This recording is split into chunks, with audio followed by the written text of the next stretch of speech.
huge mass of ICE agents, mobilized, weapons drawn. The rest of America needs to look to Minneapolis and understand that they're next. I'm sure it's one of them sitting right in front of me, man. An ICE vehicle was spotted. Where are they? Where are they? They're in front of me. He just sitting in the car. The killing of Renee Good by ICE agent Jonathan Ross sparked nationwide outrage and further fueled anti-ICE demonstrations across the U.S. In Minneapolis, a city still reckoning with the death of George Floyd at the hands of police, residents are mired in paranoia as they face what many here feel is an occupation. More than 2,000 federal agents have been deployed to the Twin Cities, an effort targeting Minnesota's large Somali population. We're going to go the wrong way if we keep taking in garbage into our country. We traveled to Minneapolis to see what ICE is up to and to see how Minnesotans are resisting them in their own backyards. We're at the memorial of Renee Nicole Good at the scene of the crime where she was killed, where neighbors have left flowers and bouquets and candles. I don't like ICE. I can't say I'm a Democrat. I can't say I'm a Republican. I'm a real person. Trump's a bitch. Allowing this to happen, saying that she is the problem. Why don't you come down here and meet the neighbors that she lived here by and talk to them and see how she actually was, and then tell me that she was the problem. Following Renee Good's killing, Homeland Security Secretary Kristi Noem said Good committed an act of domestic terrorism, falsely claiming that she had attempted to ram ICE agents with her car. Renee Good was murdered in cold blood. She was peacefully observing. She was not a domestic terrorist as she was labeled. The last few weeks in which ICE agents have been in our neighborhoods, local elected officials, neighborhood groups have all been warning that the escalating rhetoric and violence will lead to someone dying. And unfortunately, that's exactly what we saw happen a couple of days ago. We've seen ICE agents going to schools and to door knocking, and the rhetoric around the federal government saying that we're just targeting criminals or folks that are threats, it's a flat out lie. They've been literally door knocking, they went into restaurants, locking the door, demanding to see paperwork, and so they're targeting and profiling people based off how they look. What we're seeing right now with the murder of Renee Good, a silver lining, is that folks are waking up and are ready to fight back. Much of Minnesotans' anger has been concentrated here at the Bishop Henry Whipple Federal Building in southeast Minneapolis. This is the headquarters where thousands of ICE agents have been staged. Just now, we saw Representative Ilhan Omar, Angie Craig, and Kelly Morrison attempt to conduct congressional oversight at this building. And there was a really tense scene, actually, where members of the press and protesters joined the members of Congress up to the entrance gate here, and a huge mass of ICE agents mobilized, weapons drawn, and we're in a very dramatic, intense standoff with protesters. Why do you have your pepper spray out? Why do you have your pepper spray out, officer? We've seen a lot of ICE agents engage directly with protesters, honking their horns at them, pointing at them, getting in verbal exchanges with them. It doesn't seem like they're necessarily de-escalating in the way that they're kind of engaging with people. We returned to Whipple the next day, where the protests had escalated. We had some of the ICE agents come out, push out into the street with us, and one woman was pushed to the ground as they were shooting pepper balls at us. So I went to try and help her up off of the ground, and I caught some of the pepper balls. So I think that we're doing everything right. We're doing it peacefully. The only escalation that's been had is on the other side with ICE. And I mean, that's the obvious, right? They're the ones with weapons. We're out here with paper signs and water bottles and nothing dangerous to them, you know. What does Minneapolis feel like right now to you? It feels scary, honestly. I have a lot of friends and coworkers that I know that are scared to leave their houses because they're immigrants legally, but they still don't think that that's enough. They're scared of being profiled by the color of their skin, as the Supreme Court has allowed. It's easy to say that this is just a Minneapolis problem, but it's not. This is an America problem. He's shown multiple times that he will deploy troops wherever he sees fit with absolute impunity, and that should never be the case anywhere. And I think the rest of America needs to look to Minneapolis and understand that they're next. Lazy Friday. wake of Good's shooting, See what we got Trump's going on FBI here. blocked state officials from accessing evidence in the case, effectively boxing out Minnesota's investigative agency. The move raised snap. major concerns over Got someone watching, that's transparency and new. fairness. In response, state officials announced they'd be launching their own probe into Renee's killing. Minnesota Attorney General Keith Ellison is helping lead the state's independent investigation. State officials I don't know have who been you are, but blocked stick from around. I will participating fully in be the federal starting in just investigation seconds. of the killing of Renee Good. Oh, couple Take minutes. us through how exactly that happened and where things go next. They've claimed that Jonathan Ross is innocent, which is remarkable because normally finishing the setup you say, here. we don't know what happened. Let's do a fair, free, and then transparent, independent investigation, and then we'll And you're say. good. But they didn't do that. They said he didn't do anything. There's no question that the position of the federal government is undermining the state's ability to do a high-quality investigation. By not sharing gun casings, access to the car, things like that, are literally undermining the process of justice. In response to Good's murder, Trump administration officials rallied to support the man who pulled the trigger. That guy's protected by absolute immunity. He was doing his job. There is no absolute immunity. The state does have the authority to charge anyone, including a federal officer, with a crime if they commit one. What if you're, one, not doing your job? Or what if you're doing your job, but you're essentially abusing your authority and doing it improperly and doing things that are unnecessary? Then you can be prosecuted. And people certainly have been. There's been, of course, so much horror that the state has had to face too with Melissa Hortman, with, of course, Renee Good. What else, if there's anything else that you want to share with Donald Trump and J.D. Vance? If the loss of Melissa Hortman and the loss of the life of Renee Good prove anything, it is that Minnesotans are not going to back down because we suffer a tragedy. We're going to come together, we're going to stand together, and we're going to stand on the values of our state, which are values of inclusion, shared prosperity, and values of welcoming the stranger. That's what we're going to do. We will not be bowed by oppressive tactics from the federal government. Simple as that. As ICE agents in the state now outnumber Minneapolis PD 4-1, residents are organizing to monitor for ICE in neighborhoods across the city. In the Cedar Riverside neighborhood, just minutes from downtown Minneapolis, citizen observers patrolled the streets to identify federal agents and warn neighbors. After George Floyd was killed. Huh. What do you make of the reverberations between Says that there's act 3 of people, violence and then how the but I don't see community 3 came people. together I feel like I'm and being lied to. now? Rapid response in Minneapolis, it really did come out of post-George Floyd's murder, where there was just so much chaos and uncertainty, and people were hurt, right? Like, communities took it upon themselves to take care of one another. So that blueprint really started post-2020. Now we're just taking the remnants of that and activating on it. Because a lot of the people who are in this group right now, we're protecting and patrolling the neighborhood in 2020. What do you make of just how outward ICE is behaving, and why are they targeting this area in the first place? The reason why Cedar Riverside is a hotspot is because it's densely populated with immigrants, Somali being a majority. There's been like 4 or 5 folks who've been detained in this neighborhood. The ones I know of and have heard, U.S. born and U.S. citizens, yes. Right. It is genuinely to sow fear. Our vehicle was spotted, so now we're going to confirm that they're ICE. I'm on the street, right? Where are they? This car? They're in front of me. He just sitting in the car. We shouldn't approach them. Can you, if you know, Wallah, either I'm tweaking or that's them. Hold on, sorry guys. I just want to go confirm. Oh! You know your car is tinted. Oh, okay. False alarm. It's crazy because even just the hint of one car with ICE activates them so quickly. So all is well. All is well.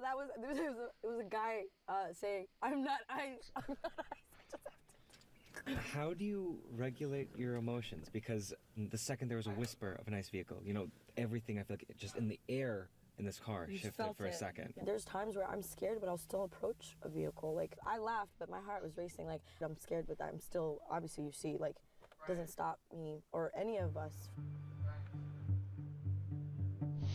Minnesota is no stranger to political violence, be it the murder of George Floyd or that of State House Leader Melissa Hortman. The ICE killing of Renee Good has once again inflamed residents' mistrust in the uniform. They've come to depend on their neighbors instead.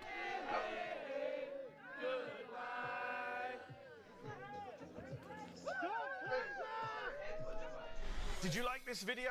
Don't forget to subscribe to this YouTube channel and turn on notifications. For exclusive content and to support our independent, unfiltered journalism, head over to Zeteo.com. Your support matters.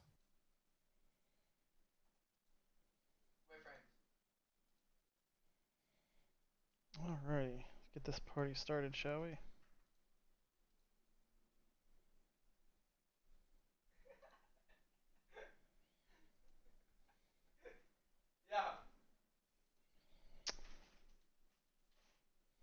Friends, you're evil, you know that. Of course, camera. Oh, there we go. Yay!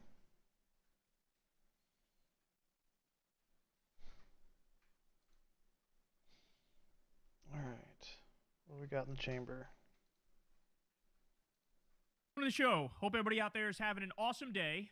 In just a second, Trump gave a press conference the other day, and everything he said was so ridiculous that it clearly is making the CNN fact checker want to hang himself.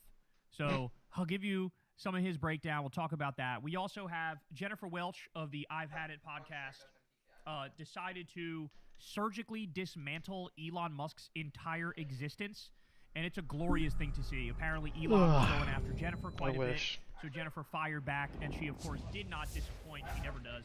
We'll talk about that. We also have Candace Owens goes nuclear on Dave Rubin, and they are now part of this right-wing civil war, going at it with each other.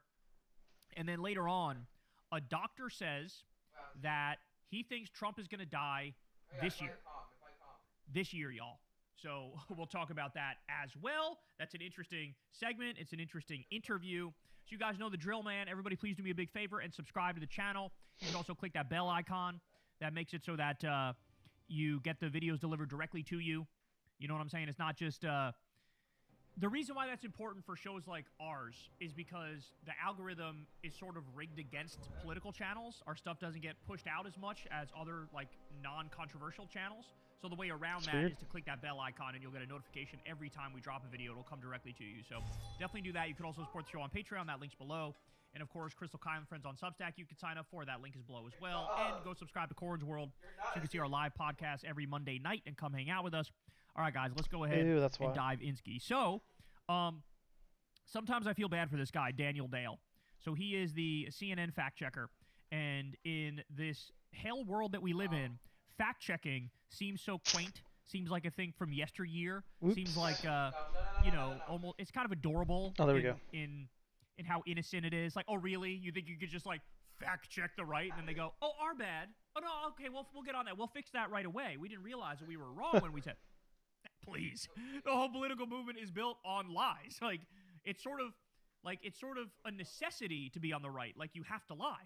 That's all they have is lies. So anyway, Trump gives this press conference, and he went on for like an hour and 40 minutes. Who knows what kind of Adderall they gave him or what kind of injection they shot in his fat ass or whatever the fuck. Well, but he was going.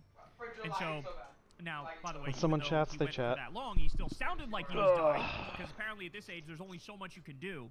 But here we have Daniel Dale in a very short clip here, just does like 8 corrections right off the jump. So let's take a look. There are just so many. I'm struggling to keep track of it. You know, I feel every time Trump talks, they trot this guy out, and he's like, "How much time you got?" I found 78 factual inaccuracies in a 4-minute speech. That's what it's like. $18 trillion in investment in the U.S. That's a fictional figure. 600% reduction in prescription drug prices. That's a fictional figure. I ended 8 unendable wars. 8 is a fictional figure. We inherited inflation at a historic high. No, he inherited a 3% inflation, just a little bit above where it is now, although it did hit about a 40-year high in June 2022. Doesn't it sound like he's sort of given up? Normally in the past, he would like give the real numbers. So he's like, okay, he said $18 trillion in investment. Actually, it was like 10 billion. Like he would say something like that. Now he's just like, all right, that's fictional. Yeah, then he said this. That's made up too. Then he said this other thing. Jesus Christ, this is also wrong. There's no, like, it seems like the wind is out of his sails. He probably took this job thinking, I'm making a difference. And then now he's doing his, like, 700th segment where he's correcting the exact same shit that Trump lies about. And he's like, really? Trump followers really, the only believe really? the information one, wrap it up. He inherited that a benefits 3% their inflation, ideology. just a little bit above where it is now, although it did hit about a 40-year high in June 2022, more than 2 years before he returned to office. He said many of the groceries have come way down. Yeah, there are some particular grocery products that have gotten cheaper during his presidency, but on the whole, grocery prices have increased. And in fact, December's inflation report showed that the biggest 1 month jump in grocery prices in 3 years occurred between November and December. And he just veered into so many inaccurate tangents. He repeated this claim that the Los Angeles wildfires of early 2025 were supposedly caused by the state trying to use some of its water to protect small fish species. Experts in California water policy have repeatedly explained those two things simply have nothing to do with each other. That's imaginary. He said things like, I think NPR and PBS have closed down. They haven't. You can check for yourself, not to tell you to go to another station, but they're still on the air. So just claim after claim. I think we've addressed like 15 plus over my 3 fact check hits so far this afternoon. I could go on and on, but just a litany of lies, many of them debunked months or years ago. You do realize this guy has the most impossible job on TV, right? Because Trump spoke for like an hour and 50 minutes, and then this guy's got to go out there, and CNN goes, all right, you got a minute and 30 seconds to correct him and drop some fact checks. And he's like, bitch, I can't even get through one of his false claims. That's why he's going, yep, that one's false. Yep, that one's not true. Yep, that one's made up. That's why he's doing it, because he can't. You would need like 3 hours to go through all of the shit he said and explain how it was wrong. So he says, like, grocery prices are way down. Everything's way down. We defeated inflation. It's actually incredible. It's actually tremendous. People are saying Trump is the best groceries president. It's sort of an old-fashioned word, groceries. Sort of an old-fashioned word, but he's the best groceries president God ever created. And then meanwhile, the average price of ground beef in the U.S. is now up to a record $6.67 per pound. The prices have surged 72% since January of 2020, when they stood at $3.88. Yeah, that feels about right. Over the same period, chicken breast prices have risen 36%. Furthermore, coffee prices have surged 52% since January 2020. All while the other food category, which includes sugar, sweets, fats, oils, snacks, prepared meals, that has soared 31% over the same period. Food inflation remains high. This is what the chart looks like, bro, for food inflation. And homie really went out there and he's like, actually, we got inflation under control. It's going amazing. It's going incredible. This is the problem with it, like, the world we're living in now, is that Trump has so fully committed to right-wing postmodernism that the truth no longer occurs to him. Like, he doesn't think about what's true and what's false. He just, whatever narrative suits his purposes, he'll spew it, and then he'll repeat it 88 times and make you go, okay, well, if I don't look into it any further, I guess maybe he's telling the truth, or at least it's somewhat true. That's what he relies on. His own people basically just trusting him over anybody else, and they go, I guess so, right? But meanwhile, all the actual data and the specifics are always the polar opposite of everything he said. He didn't stop 8 wars. He stopped 0, and he started multiple new ones. Okay, he didn't get $18 trillion in investment. That would be a ridiculous number. In fact, it's quite the opposite. Trump said, we're opening factories all over the place. Manufacturing jobs are coming back. No, we've lost manufacturing jobs every single month with him as president. Every month. Biden created 775,000 factory jobs. Trump is losing them every single month. And so I feel bad for the CNN fact checker, because he's got the hardest job in television. He gets a minute and 30 seconds to respond to like 2 hours worth of endless lies, and he's just got to sort of blurt it all out. And unfortunately, Trump repeats his lies so many times that this motherfucker's got like a list that he just keeps going back to. Yeah, the 18 trillion thing again, he said. That's still fucking wrong. So I don't know what to do about this. And like I said, it almost feels like adorable to even say, oh, we got fact checks for you, because like the world we live in now, it feels like it doesn't even matter. I feel like there was a time, maybe like 2012 in U.S. politics, where like you'd have a fact check and everybody go, oh, a fact check, and then anti-intellectualism. Like, the thing that was factually untrue, because we all care about finding the truth, right? And then now here we are, and it went from Mitt Romney Republicans to Donald Trump Republicans. And again, like, it is baked into the cake of the way that they function is we lie about everything. That's the point. We want to lie about everything. We know we're lying, and we don't care. We're going to get away with it. And so I don't know how to deal with a political movement that is in the throes of moral collapse and is completely dedicated to right-wing postmodernism, and they drag the rest of the country down with them to the point where, you know, you feel like you're losing your goddamn mind watching a speech because you're like, this... It's at the point now where, like, honestly, nobody should even talk to anybody in the Trump regime, and nobody should even cover Trump speeches because none of the things are true. None of the things are accurate. It's all like a dementia patient who escaped the institution. That's what it seems like. So maybe we should treat these people like they're begging to be treated as opposed to this stuff. But, man, that's a rough gig. The fact checker for Donald Trump on CNN, poor guy. They should give him a full 2-hour show, and then we might actually get the full truth. Hey, y'all, do me a favor and like and subscribe. It helps out big time in the algorithm. Click the bell as well for notifications when videos drop, and watch that video on screen right now. You know you want to. Good morning, everybody. Happy Thursday. Have an amazing show for everybody today. What do we have, Crystal? Indeed we do. Trump with the ultimate taco on Greenland. We will break it down for you, but actually the Danes are not super happy about what's going on there as well, so we'll get into all of those details. Also, the great John Mearsheimer is going to join us to talk about that and all of the things geopolitics. He's also obviously continuing to focus on Iran and what may or may not happen there. SCOTUS heard oral arguments and looks like they're going to rule against Trump in the case of trying to fire the Fed board governor. So we will dig into the arguments there and what that one means. Kind of interesting what SCOTUS is willing to go along with and what they are not.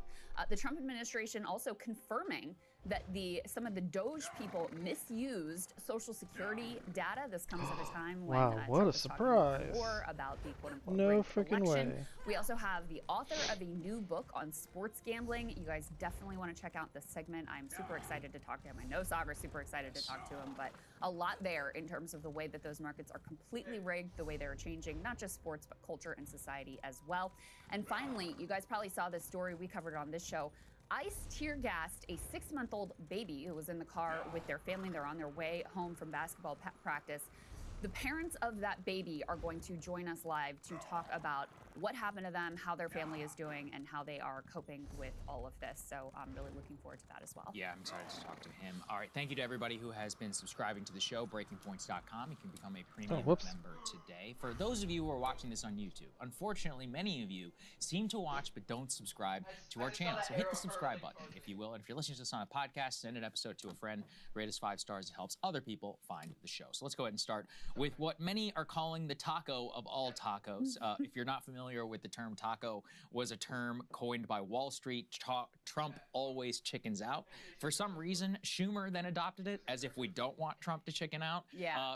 Which, no, we do. I'm always reticent to use it. Right, yeah, because we don't want this to become a thing. But we also support it. It's all right. You know, the people in power, unfortunately, don't seem to care that much about what we think. However, this with the Greenland situation seems to have now come to a close after Trump has gone to Davos. He was asked specifically an alleged new framework and/or one might call concept of a plan has been announced with Greenland. No tariffs will be allowed. So did we get anything out of this? Here's Caitlin Collins from CNN asking Trump specifically. Let's take a listen. Does it still include the United States having ownership of Greenland like you've said you wanted? It's a long-term deal. It's the ultimate long-term deal. And I think it puts everybody in a really good position, especially as it pertains to security and minerals and everything else. How long would the deal be, Mr. President? Infinite. Did you speak to Denmark? Did you speak to Denmark? Forever. And how would you ratify the deal? It's signed forever. What's in the deal? What's in the deal? Let's put. I don't think I've ever seen him have to gather his thoughts as long as he did on that question. It's humiliating. It's a long-term deal. Put this up here on the screen. All right, these are the details. All right, small pockets of land for the U.S. You want to know what those small pockets of land are? They're called bases. Now, this is my favorite invented term I've seen so far. The U.S. will get sovereignty over its bases on Greenland, as if you don't have sovereignty over a military base that you already have. Yes. The U.S. will be involved in Greenland's mineral rights. Duration of the deal has Because a of course definite we will. timeline designed to block Russian influence in Greenland. U.S. Golden Dome system will be involved. Opens door to U.S.-backed infrastructure investment, aka every single thing that the Danes were like, you can have all of You this. already have as it. long as you Literally, don't not have even you sovereignty. can have this. You literally Right. already have Yeah, this. you have most of this. We can increase it a little bit if you want to. So, it's like they were blocking us from doing mineral deals in Greenland. Art of the deal right we there. already had Art this of the agreement deal. in place where we could basically It's do marketing. whatever we wanted on Greenland. That's his art of the deal. And, It's marketing. I mean, you have to laugh. If he can but it's convince not like, people that he you know, actually I'm- made a in deal sense, that I'm will sort of it will glad because improve I his think brand. It was actually a wake-up call That's it. for the world. Like, yes. you know, the speech that Mark Carney gave the Canadian Prime Minister. You should call it where the he was art of like, marketing. Listen, this whole liberal international order thing. We've been going along with it, even acknowledging that it's never really been real and that there is a giant distance between the principles and values of it and the reality of it. Like, you can't take that speech back. So it's not like we end here exactly where we started. No, we do end up in a somewhat different place.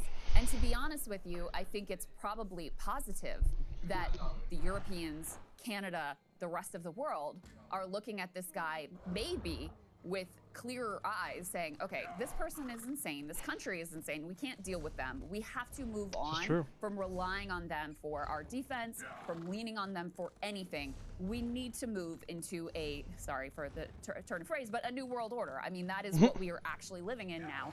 And that speech from Prime Minister Mark Carney, I think, was incredibly significant in shifting into that mindset. No question. I mean, I would rank it among one of the top moments of my life to see Western politicians say international law is fake and that the Western liberal world order itself is a fiction. And, you know, you may say, oh, why? Well, I mean, we have talked about the alleged benefits of the international world order, which definitely was to our benefit. I would say somewhere up until around the 1970s. I do think things explicitly switched after the Cold War. And that's when the unipolar moment ultimately became the detriment of the United States. Never well, yes, we at allegedly any point became richer legitimately on paper. enforced. Our trade deals bankrupted and destroyed most of our manufacturing base, and we became basically the world's policeman. This culminates in the invasion of Iraq and the occupation of Afghanistan, which drained our resources, and then eventually, you know, transforms into some, you know, literal liberal world policeman, Libya-style NATO intervention where everything is about humanitarianism. A Canada and a Europe, which actually is responsible for its own defense, is a world where the United States is no longer having to put hundreds of billions of dollars into Ukraine. We're not, you know, simultaneously having to constantly be, you know, concerned with the explicit security arrangements of the Donbass region. So I think these are all great. And in fact, there was a Maloney video, which we originally were going to play. Apparently it was old, but it was about her saying something like, oh, we're going to close your bases and boycott McDonald's. I'm like, oh, so you're going to threaten me with a good time that we no longer have a forward deployed presence of 800 bases all around the world? Like, we should have bases only where they actually are strategically important. And we've had tens of thousands of troops, hundreds of thousands actually deployed now around the world for some 70 That base is years. strategically President important, Eisenhower, who's like one of my foreign policy But you don't have to use lodestars, the whole actually country for wrote it. in the 1950s, we cannot That's be so a dumb. Roman Empire with legions deployed abroad to police the world, and it's effectively what we turned into. So to restore some sort of strategic balance, to actually have, I mean, to fulfill de Gaulle's dream of like an actually independent Europe, these are good things for Europe, for us, and for everybody. I mean, you know, yes, it took Trump to bring some of this The in. flip side of that, though, is that, you know, the tremendous, so the deal was we provide all of this world security, and Europe basically doesn't have to invest that much in their own defense. And in exchange for that, the dollar is the world's reserve currency, and that is a massive, incalculable financial benefit to us. And so, you know, the debt and the deficits that we run consistently, those are not possible. All true. If we are not the world's reserve currency.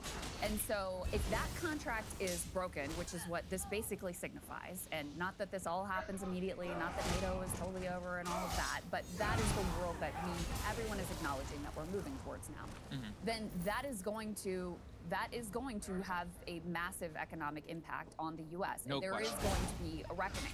So, you know, as someone, I said this to Jeffrey Sachs when we talked to him, like, even in spite of myself, I can't help but have some American nationalistic feelings. I am concerned about that in terms of the globe and the world moving away from this, you know, what has certainly, has always in certain senses been a fiction and has been exposed as a total fraud and a lie through our complicity with the Gaza genocide and Europe's complicity and Canada's complicity, by the way. But moving away from that is not going to be without pain for us.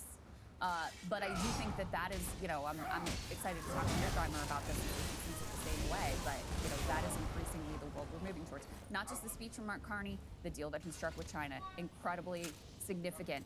And, you know, if you guys weren't following this closely, like just a couple years ago, Canada was one of China's top sort of antagonists. You know, there was a very adversarial, very frosty relationship. That is now over, and they're like, we're going out in the world and we're making deals and we're going to do what we need to do. Yeah, you know, Matt Stoller has long said that being the world's reserve currency is a bad deal for Americans.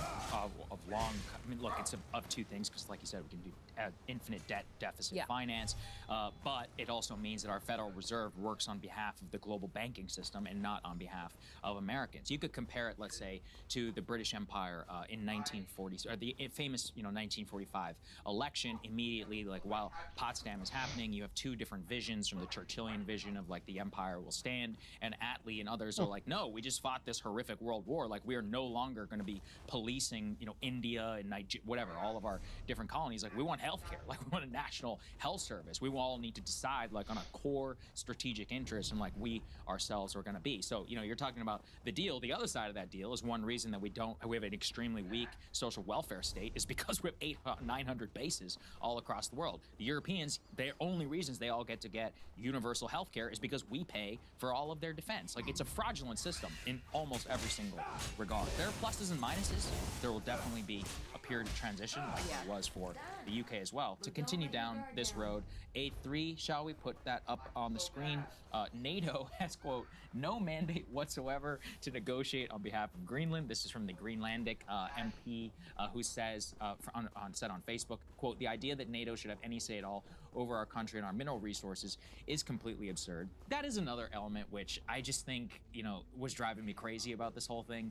Denmark, you know, negotiating with the United States over mineral rights in Greenland, which is allegedly a self-governing territory, but it gave up its own foreign affairs. It's like it is genuinely ruled by the Kingdom of Denmark, and then NATO itself coming and say, oh, well, we'll negotiate with you over the rights over this territory. It just gives, again, I can never let it go that there is a lot of fictions about rules, and they're like, oh, you're challenging our sovereignty. I'm like, well, you literally rule over these people. They only got self-determination like 8 years ago or something like that, when in terms of their own constitution. They're your subjects for hundreds of years, so let's all not pretend as if your naked imperialism is not like a footnote in this conversation. Sure, but I mean, and yes, to have, I mean, imagine if NATO came in over our heads and was like, here's the deal we did on your behalf. That's right. Like, who are you, Yeah. Mark Rutte? Like, what are you talking about? So that is the reaction that was from one member of parliament. The prime minister has now come out and said similar things.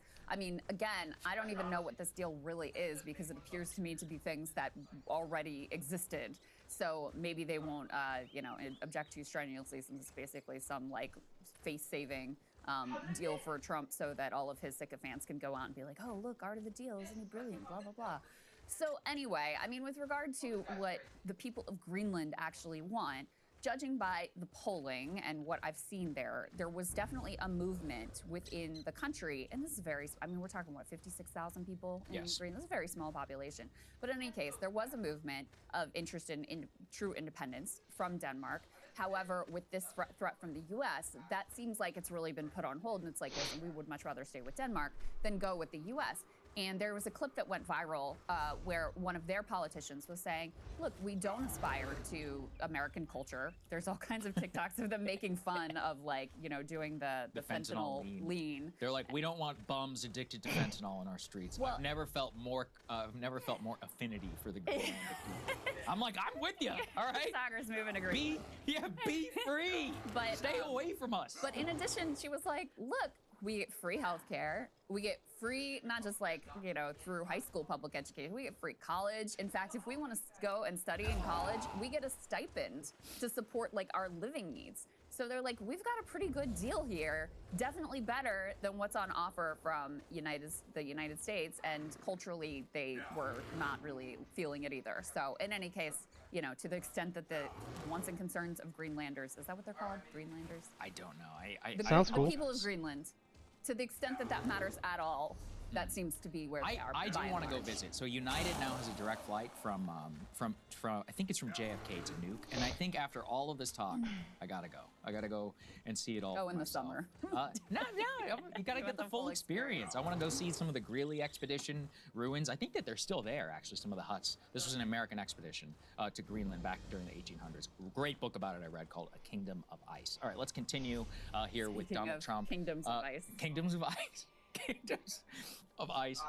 Trump having a Biden moment, confusing Greenland with Iceland a couple of times. Full Brandon here. Let's take a listen. I don't know that they'd be there for us. They're not there for us on Iceland, that I can tell you. I mean, our stock market took the first dip yesterday because of Iceland. Douchebag. So Iceland's already cost us a lot of money. Oh my God. But this that guy. dip is peanuts compared to what it's gone up.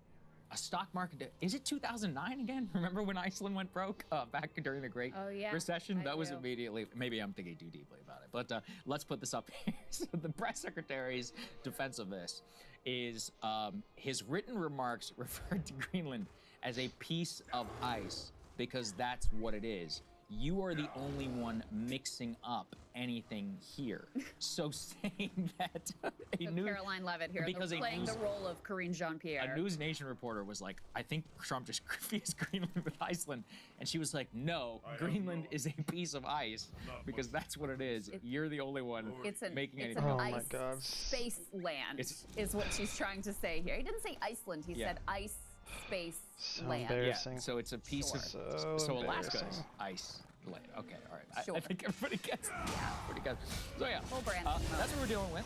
Let's put A6 here up on the screen. There are still obviously some fallouts that's happening batteries? as a result of all this. This was Over the here. point of our discussion a little bit earlier. Yeah. European officials suspend the U.S. trade agreement I amid am the tariff dispute on Greenland. The the battery 27-nation bloc struck a trade deal with Trump sometime dispenser back in because July. They suspended people the like to trade run out of agreement batteries over the without saying tariff threat. anything. It is unclear as of right now what is exactly going to happen because they suspended it, but then Trump called off the tariff, so it may go back into effect. There was a modest stock market reaction, like a 1.2% bump in the S&P 500 as a result of Donald Trump's backing off of the threat on Greenland. And in general, like stability within the market seems to be something that's going to go forward. However, you know, we shouldn't forget that a lot of these deals, the fact that it could immediately get called into question may also give the European Union, its negotiators, a little bit. I don't know what their general position after all of this is going to be. You had the Macron situation, the EU suspending the tariff deal, Trump saying he won't attend that that accelerated G7 meeting which Macron was trying to create in Paris, and then at the same time, you know, it's not like, while yes, he backed off entirely of Greenland, it's like you were saying with Canada, not just Canada, but basically all of the great leaders of the EU, like Macron. Not, when I say great, I mean the great powers. So Macron, you had the Chancellor of Germany and the Danish Prime Minister, like so many of these other different officials. The tension still remains high there. And don't forget, like, they have their own domestic populations who are now very upset with the United States. The largest Danish left-wing party, which looked to be losing the upcoming election, have now had a massive bump due to Trump's Greenland posturing. Then he says he had the same effect on the Canadian election and the election in Australia. Quote, quite possibly there is no person who has had more of a detrimental effect on right-wing political success across Trump as the West. These are important times. The specter of immigration, quote, it's not time to fuck around in this way. This is somebody obviously who has sympathy with the right. I think it's right.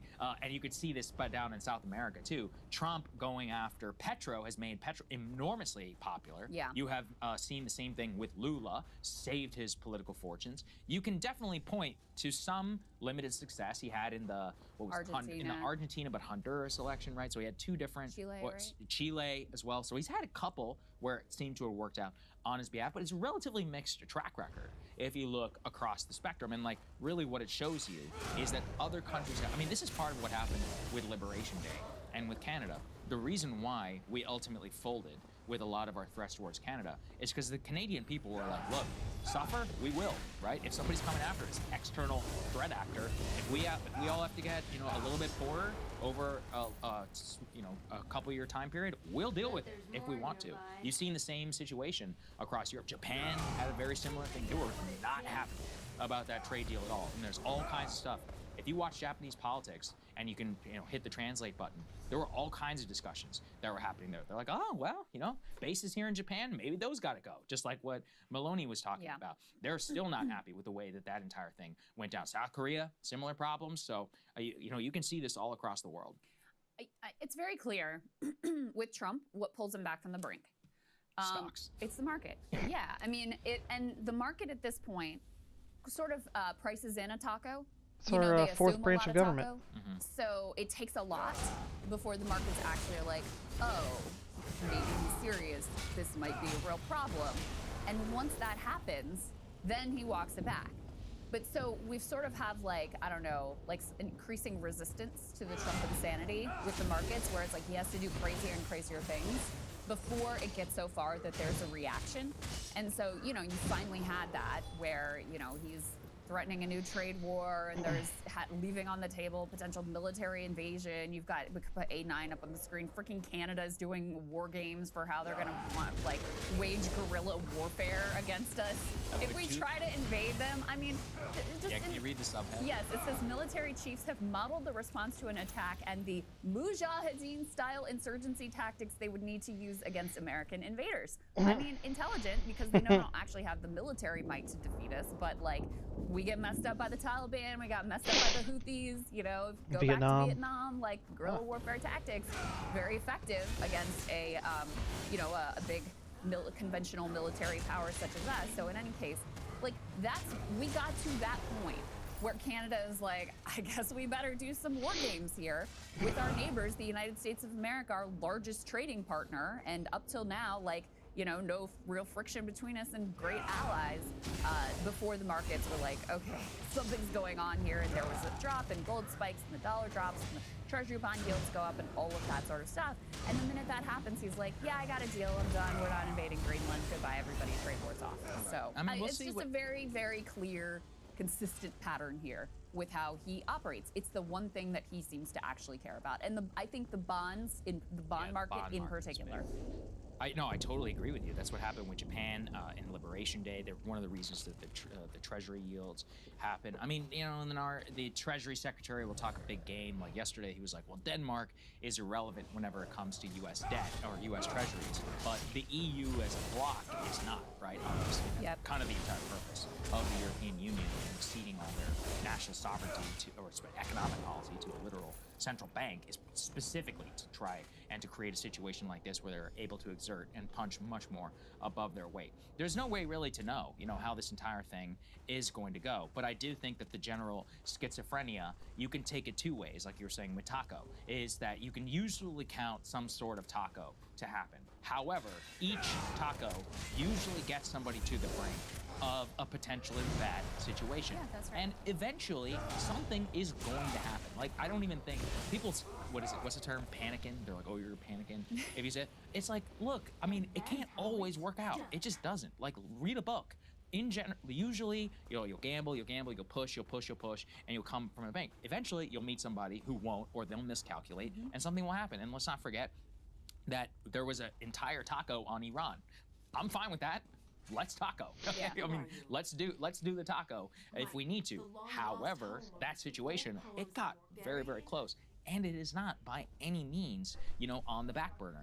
And in fact, that is where I think that the danger comes in. Is that something I'm like not this sure. can For the explode TV or the Xbox? anytime, in any place. And the fact is, you want these questions We're in there, to right? actually be settled. That's why What I are was you so using to frustrated with the Midnight Hammer discussion. They're like, we went in, we bombed, and it was over. Oh, okay. The All right. situation is solved. I was like, oh, the situation is solved, huh? Tell that to the Israelis. So what, 6 months later, we're right back to, we got to strike Iran. Yeah. And then we got to make up some shit about how they canceled execution. Not true, by the way. Literally completely not true. Yeah. Does Mark Levin, does Ben Shapiro think it's over and solved? It's not over, right? Yeah. Exactly. As long as the Iranian regime stands, it is an open question from their point of view, not mine. The same thing whenever we talk about Venezuela.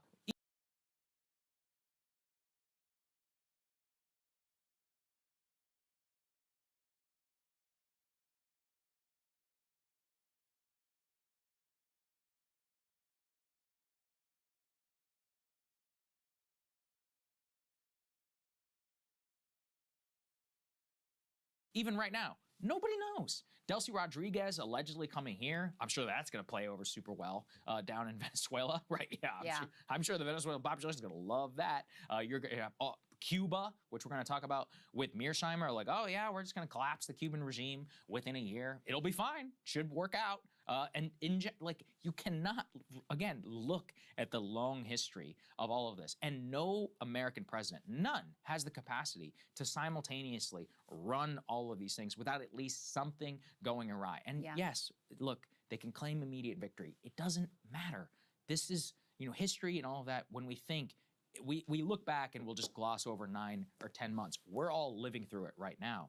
It becomes very obvious of a slow decline over a certain period. Sometimes Iraq took 2 years to truly deteriorate. Libya took months and months. Afghanistan didn't truly become like a disaster for the United States till 2008, something like that. And we invaded in 2001. So you just have to remember that. Venezuela, it's worth pausing for a second on Venezuela, because in a sense, what Trump did in Venezuela was a taco. He talked such a big game. And there's so many, the Miami occupied government is so strong that he had to do something. But he realized, this whole Machado thing's probably not going to work. I don't really want to get in that deep and do a whole regime change on boots on the ground, etc. But I also said all this stuff, so I got to do something. And so the something he came up with was, let me kidnap Maduro and, use that and plus the economic threats to coerce the vice president into doing what we want, which again, everybody's acting like this is settled. You think the Venezuelan people are going to be down with us just taking their oil forever? I think they're going to have something to say about that. But in any case, that was the taco.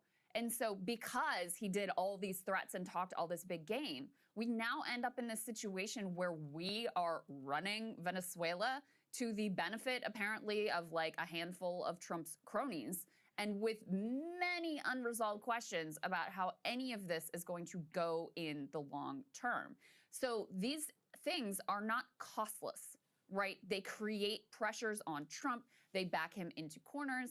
And they also do, in a way that, again, may end up being positive for the world. Maybe not positive for the United States, but positive for the world. They do force a reckoning from world leaders of what this, American regime is really all about. So they're not costless. They don't really leave the world in the same place as they were before, even if not all that much in terms of the deals that are struck have fundamentally changed. Because, again, with Venezuela, it reminds very much of Greenland.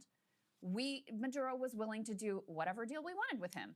We didn't have to kidnap him and completely, just brazenly go full robber baron, mafia thug, colonialist. We're just going to steal your oil. And now we're, in this situation with Venezuela where we're supposedly running it. So in any case, even though the deal at the end of the day is very similar to the deal that we had before, the world is changed by the threats and by the actions that he takes. No question. And to expound even more on this is Professor John Mearsheimer, one of our favorites. Let's get to it. Hey, if you like that video, hit the like button or leave a comment below. It really helps get the show to more people. And if you'd like to get the full show ad-free and in your inbox every morning, you can sign up at breakingpoints.com. That's right. Get the full show. Help support the future of independent media at breakingpoints.com. Hello and welcome back to Strict Scrutiny, your podcast about the Supreme Court and the legal culture that surrounds it. We're your hosts. I'm Kate Shaw. I'm Leah Littman. And I'm Melissa Murray, and we are going to start today's episode with some breaking news. We'll then debrief last week's arguments at the court, in particular, the pair of challenges by transgender student athletes to state bans on their participation in school sports. And then we will wrap up with assorted legal news. Okay, on the breaking news front, we wanted to start by talking for a few minutes about the images and video that we are all seeing from Minneapolis right now. And we are a Supreme Court and legal podcast. We talk a lot and think a lot about the Constitution. And I don't think it's an exaggeration to say that the Trump administration, has functionally suspended the Constitution in the city of Minneapolis. ICE is entering homes without warrants, and it's not clear under the circumstances that any of the exceptions to the warrant requirement apply. They are brutalizing people for constitutionally protected speech and protest. They are engaging in obvious racial profiling, and in a pretty kind of amazing way, the people of Minneapolis are refusing to accede to this effort to unilaterally rescind the protections of the Constitution. I'd say the people of Minnesota, because they are not just limiting themselves to Minneapolis. It is extending way beyond the city. And it just seems like the entire state is unwilling to let this happen. Very Minnesota nice, or Minnesota noise, as I've been saying, like Noice. And for listeners who are newer and don't know, that is, Leah does originally hail from Minnesota, Yes, so she knows whereof she speaks. Exactly. Okay. Related, it has been reported that 6 federal prosecutors resigned Tuesday over a refusal to open an investigation into Jonathan Ross, the ICE officer who shot and killed Renee Good 3 times, and the push to investigate instead Good's widow for ties to groups engaged in protests against the administration. Truly beyond ghoulish. The individuals who resigned include Trump's hand-picked acting U.S. attorney who is heading the investigation into public benefits fraud. That is part of what instigated the whole imbroglio in Minnesota. And of course, after we finished recording, news broke that these goons are launching investigations into other people who also aren't the ICE officer who shot and killed a woman. The New York Times broke the story that Trump's Department of Justice has launched a criminal investigation into Minnesota Governor Tim Walz and Minneapolis Mayor Jacob Frey for allegedly interfering with the enforcement of immigration law. How have they supposedly interfered with the enforcement of immigration law? Who the F knows? I just want to say 3 quick things about this before getting you back to our regularly recorded program. 1. If the federal government's theory is the state is obstructing enforcement of immigration law because the state isn't actively assisting our efforts to enforce immigration law, that doesn't fly. Under the 10th Amendment to the Constitution, the federal government cannot require state executives like a governor or a mayor to enforce federal law. Now, state officers can't obstruct federal law enforcement, but merely declining to participate in federal law enforcement is something states can do. You know who wrote the opinion that said that? No one less than the great man himself, Antonin Scalia, Prince versus United States. 2, that these guys are targeting the governor and mayor. Make it clear, this is about political retribution. It is essentially a vindictive, malicious prosecution and investigation directed at an entire state, a political entity that is part of our constitutional system, a state that chose to elect people that Trump doesn't like and who have stood up to the ICE goons. It really seems like the federal government is essentially attempting to force a regime change in Minnesota. I hate to admit it, I kind of not joked, but alluded to this possibility when I spoke to Beck Ingber after the president's invasion of Venezuela.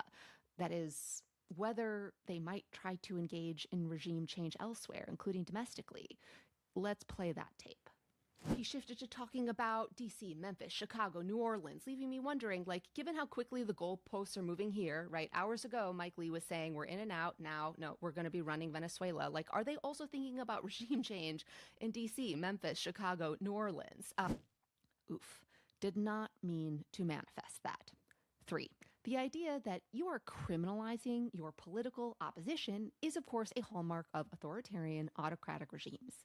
Because we are a Supreme Court podcast, I can't resist pointing out that it was the Supreme Court's egregious decision in the immunity case that told the president, you have complete and total power over investigations and prosecutions. Doesn't matter if they're shams.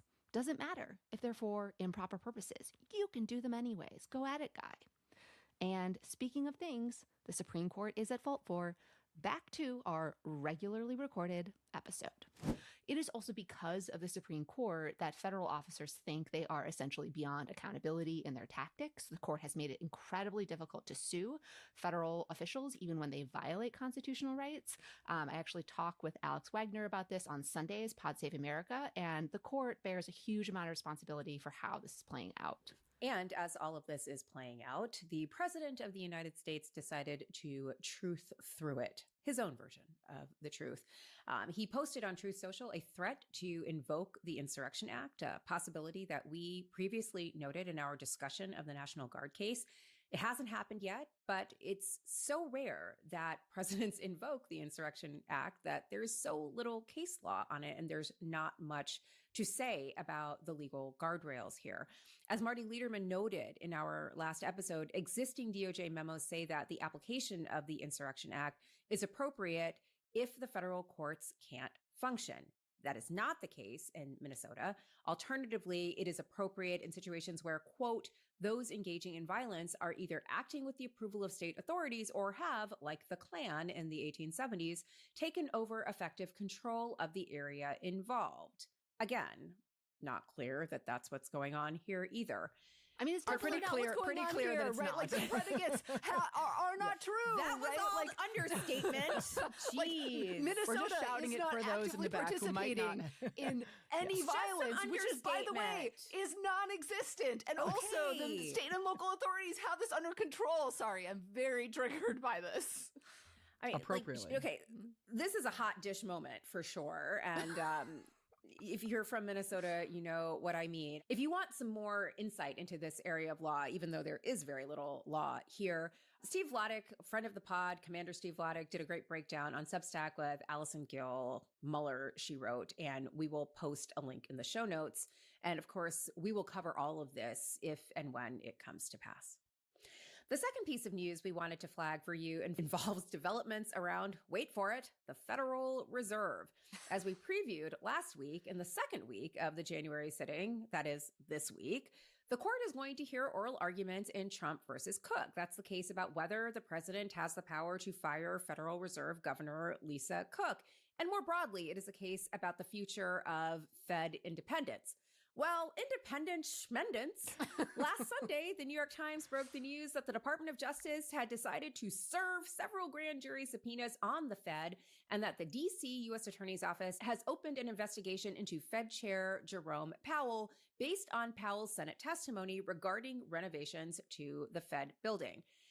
Y'all, we know what's up here. It's pretty clear that the president has been looking to go after Powell for a while. Powell has refused to literally drop interest rates to sub-zero levels so that the housing market can rebound in fine form. And the president is taking that personally. He wants lower interest rates to make the economy look better.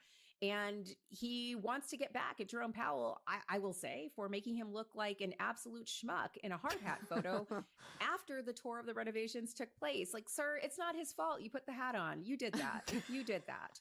But again, vengeance, thy name is POTUS. And also doing this literally on the eve of the Supreme Court reckless, argument. Absolute recklessness. Or performance art. Well, there's more to say about that, but it's either reckless or it just is clear evidence that, like, he wants it known that he is going, that he knows no constraints, and he is not cowed by the possibility the Supreme Court might. Two things can be true at once. It can be reckless. Yeah. Well, and it's on that note, Kate, like, it's like doing it out in the open, right? And so people then say, well, he has the power because he is acting like it, and the court, isn't doing anything about it anyways. Unlike so many of Trump's targets, Powell immediately fired back, posting a video Sunday night acknowledging that he's been told he is under investigation and saying in no uncertain terms what the tea is. So we'll just play that clip here. The threat of criminal charges is a consequence of the Federal Reserve setting interest rates based on our best assessment of what will serve the public, rather than following the preferences of the president. This is about whether the Fed will be able to continue to set interest rates based on evidence and economic conditions, or whether instead monetary policy will be directed by political pressure or intimidation. Yeah, I mean, that was a pretty extraordinary video, and I really do wonder whether and how it will color or maybe like even come up during Wednesday's arguments in this case. Like you were just saying, Leah, it is so striking that Trump decides to go after Powell now, both like on the eve of the arguments and with Powell already scheduled to depart the chairmanship in May. Like it's almost February, like now. You know, in terms of the pending argument, like if the justices were inclined to say, we cannot probe the president's motives. If he says he's firing someone for mortgage fraud, we have to credit that. I do think that gets a lot harder, and this is the recklessness point, in the face of Powell just calling BS, you know, on the eve, essentially, of the argument. But I really do think that he had to realize that this could be potentially counterproductive to his legal chances before the court. And his having decided to do it anyway and to do it now just feels like a pretty extraordinary acknowledgement that his goal is sweeping away any and all constraints. And I just think this development very much ratchets up the already very high stakes and drama of the Cook argument this week. It's so weird that he thinks that this court would be receptive to completely unfettering him. You know, it's just weird. Where'd he get that idea? I don't know. It's so weird. The one thing I will say about Jerome Powell, like, did not know this guy had it in him. And I will just say, this was his the energy. Love Actually Hugh Grant moment. You know that scene in Love Actually when Billy Bob Thornton, as the president of the United States, hits on the catering manager that Hugh Grant, as the prime minister, is kind of, you know, liking, thirsting for? Crushing is better. It's a little more wholesome. Anyway, well, this is like when Hugh Grant's like, you know, we are a small country, but we are a mighty one. We're the home of David Beckham's left foot and David Beckham's right foot. Like all of that was Jerome Powell. He's like, bring it. Like, I'm Jerome Powell, bitch. Exactly. I like it. So with that bit of news out of the way, we wanted to turn to last week's oral arguments. The first case we're going to discuss, first group of cases, is Little versus Hecox and West Virginia versus BPJ.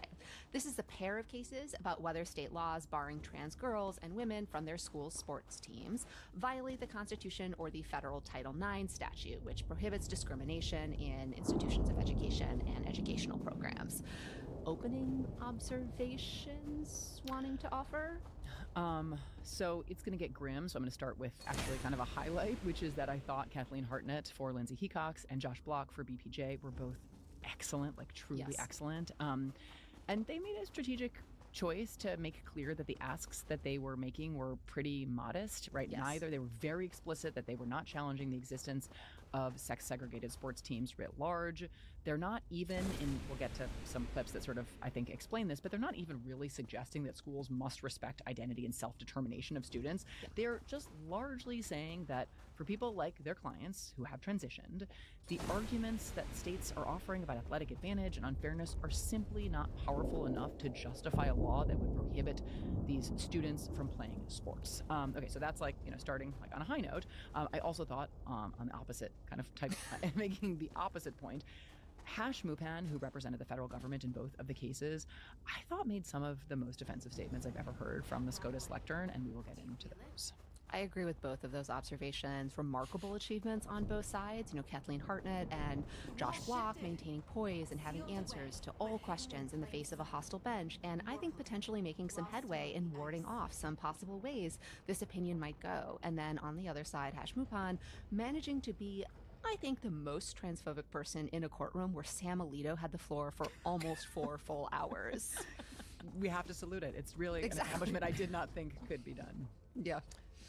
So I will just note that, as predicted last week, they went straight out of the gate with an effort to recast Title IX as requiring discrimination against trans people in order to secure equality for women. And I think that's the new sex equality. I think we have to sort of think about it in those terms. So we are undergoing a real shift in how we think about constitutional sex equality, statutory sex equality, and part of it, I think, requires the inequality of other groups in order to assert women's equality. And I'll say more about that in a minute. This is, I think, more of an observation about just the tenor of the argument and trying to draw connections with other kinds of fights that we've seen over the last couple of years. There are no new ideas. So the conservative legal movement has worked for years to undo the civil rights gains of the last half century, and affirmative action is sort of a perfect case in point.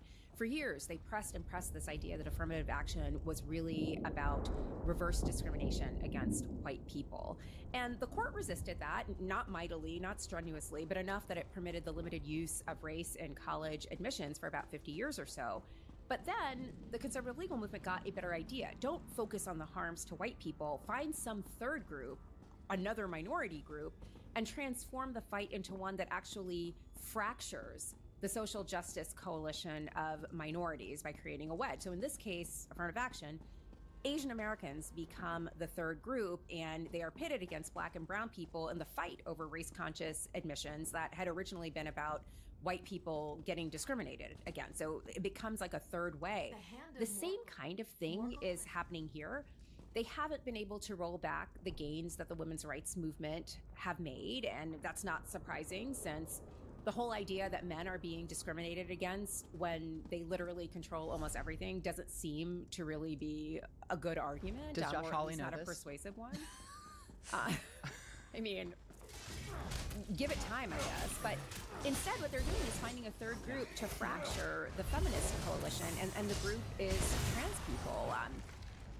I don't even know how to say this in a way that is entirely coherent. I hear all of the brickbats that have been fired against people who argue that these arguments about women's protection are really problematic. Like I got a ton of these mentions on social media last week. But if you think this is just about quote unquote protecting women and there are no costs to sex equality, like, you're delusional. When you start protecting women, like, you are back in 1908 and Mueller versus Oregon, and there's just going to be a raft of laws all predicated on the idea that women have to be protected from everything, from work, from school, from having a job, everything. And that's not sex equality. And so if you think our fates are not intertwined here, you're really missing the boat. Yeah, no, it's totally coherent, and I think it's just like an incredibly compelling linked face argument, right? Like, it is. The strategy is to fracture the coalition. It is imperative that for women's rights, trans rights, repro rights communities to sort of knit our fates together, because I do think that they are trying very much to draw. They are trying very hard to drive wedges between those groups and those rights. Oh, it's working. Yeah, it's working. Okay, so I guess on that we should probably turn to the substance of the oral argument. And there were a bunch of themes that we wanted to highlight. The first is a little bit technical, but I do think it's important, so let's just spend a couple of minutes on it, which is sort of, what about as-applied challenges? This is something that came up a lot if you listen to the oral argument. So there was a good deal of discussion about, like, what is the nature of the constitutional challenge that these students are bringing? Like, how should we conceptualize it? And what does that mean for the proper standard of review? So how courts should actually assess these state laws? The plaintiffs described the case as essentially an as-applied equal protection challenge. And as I said kind of at the outset, right, everyone agreed that in general terms, the existence of sex-segregated teams doesn't violate the Equal Protection Clause, and separating girls and boys into separate teams does satisfy the intermediate scrutiny that applies to any sex classification. But the plaintiff's argument is that the reasons for keeping teams segregated by sex just cannot justify excluding individuals like plaintiffs in these cases. Maybe just a quick primer on as-applied versus facial challenges. When you challenge a law on its face, you are saying the law can't be constitutionally applied to anyone. A statute that bars speech annoying the president can't constitutionally be applied to anyone because the standard it adopts is an invalid one. Whereas in an as-applied challenge, you're saying the law could be constitutionally applied to some people but not others. You and others similarly situated. Just as an example, a lot of courts have entertained as-applied Second Amendment challenges to laws prohibiting firearm possession by people who are convicted of felonies. If you were convicted of a felony that doesn't make you dangerous in the court's eyes or a greater risk with a firearm, the law might not be constitutional as applied to you, courts have said. But if you were convicted of attempted murder with a firearm, then it's probably okay to prohibit you and people like you from possessing a firearm. And Leah described the state of the law accurately, and actually, like, that explanation was, I think, actually very clear and accessible. I will say sometimes the distinction is more slippery than that, and yes, frankly, it did not ever make perfect sense to me. So if you find the distinction in general terms confusing, I'll just say you're definitely not alone. You're not alone. I will note, though, that I'm old enough to remember when the conservative majority was absolutely fine with as-applied challenges, like, say, in 303 Creative versus Elenis, when it framed the challenge in 303 Creative as an as-applied challenge in order to insulate a website designer from the force of Colorado's anti-discrimination law without actually having to say that, in fact, what they were doing was granting a broad license to everyone to discriminate against LGBTQ plus people. The dissent in 303 Creative basically said this is not an as-applied challenge. You're basically making a facial rule and facial determination, but the court was really into it on that particular ground. So again, they've been good on as-applied challenges in the past.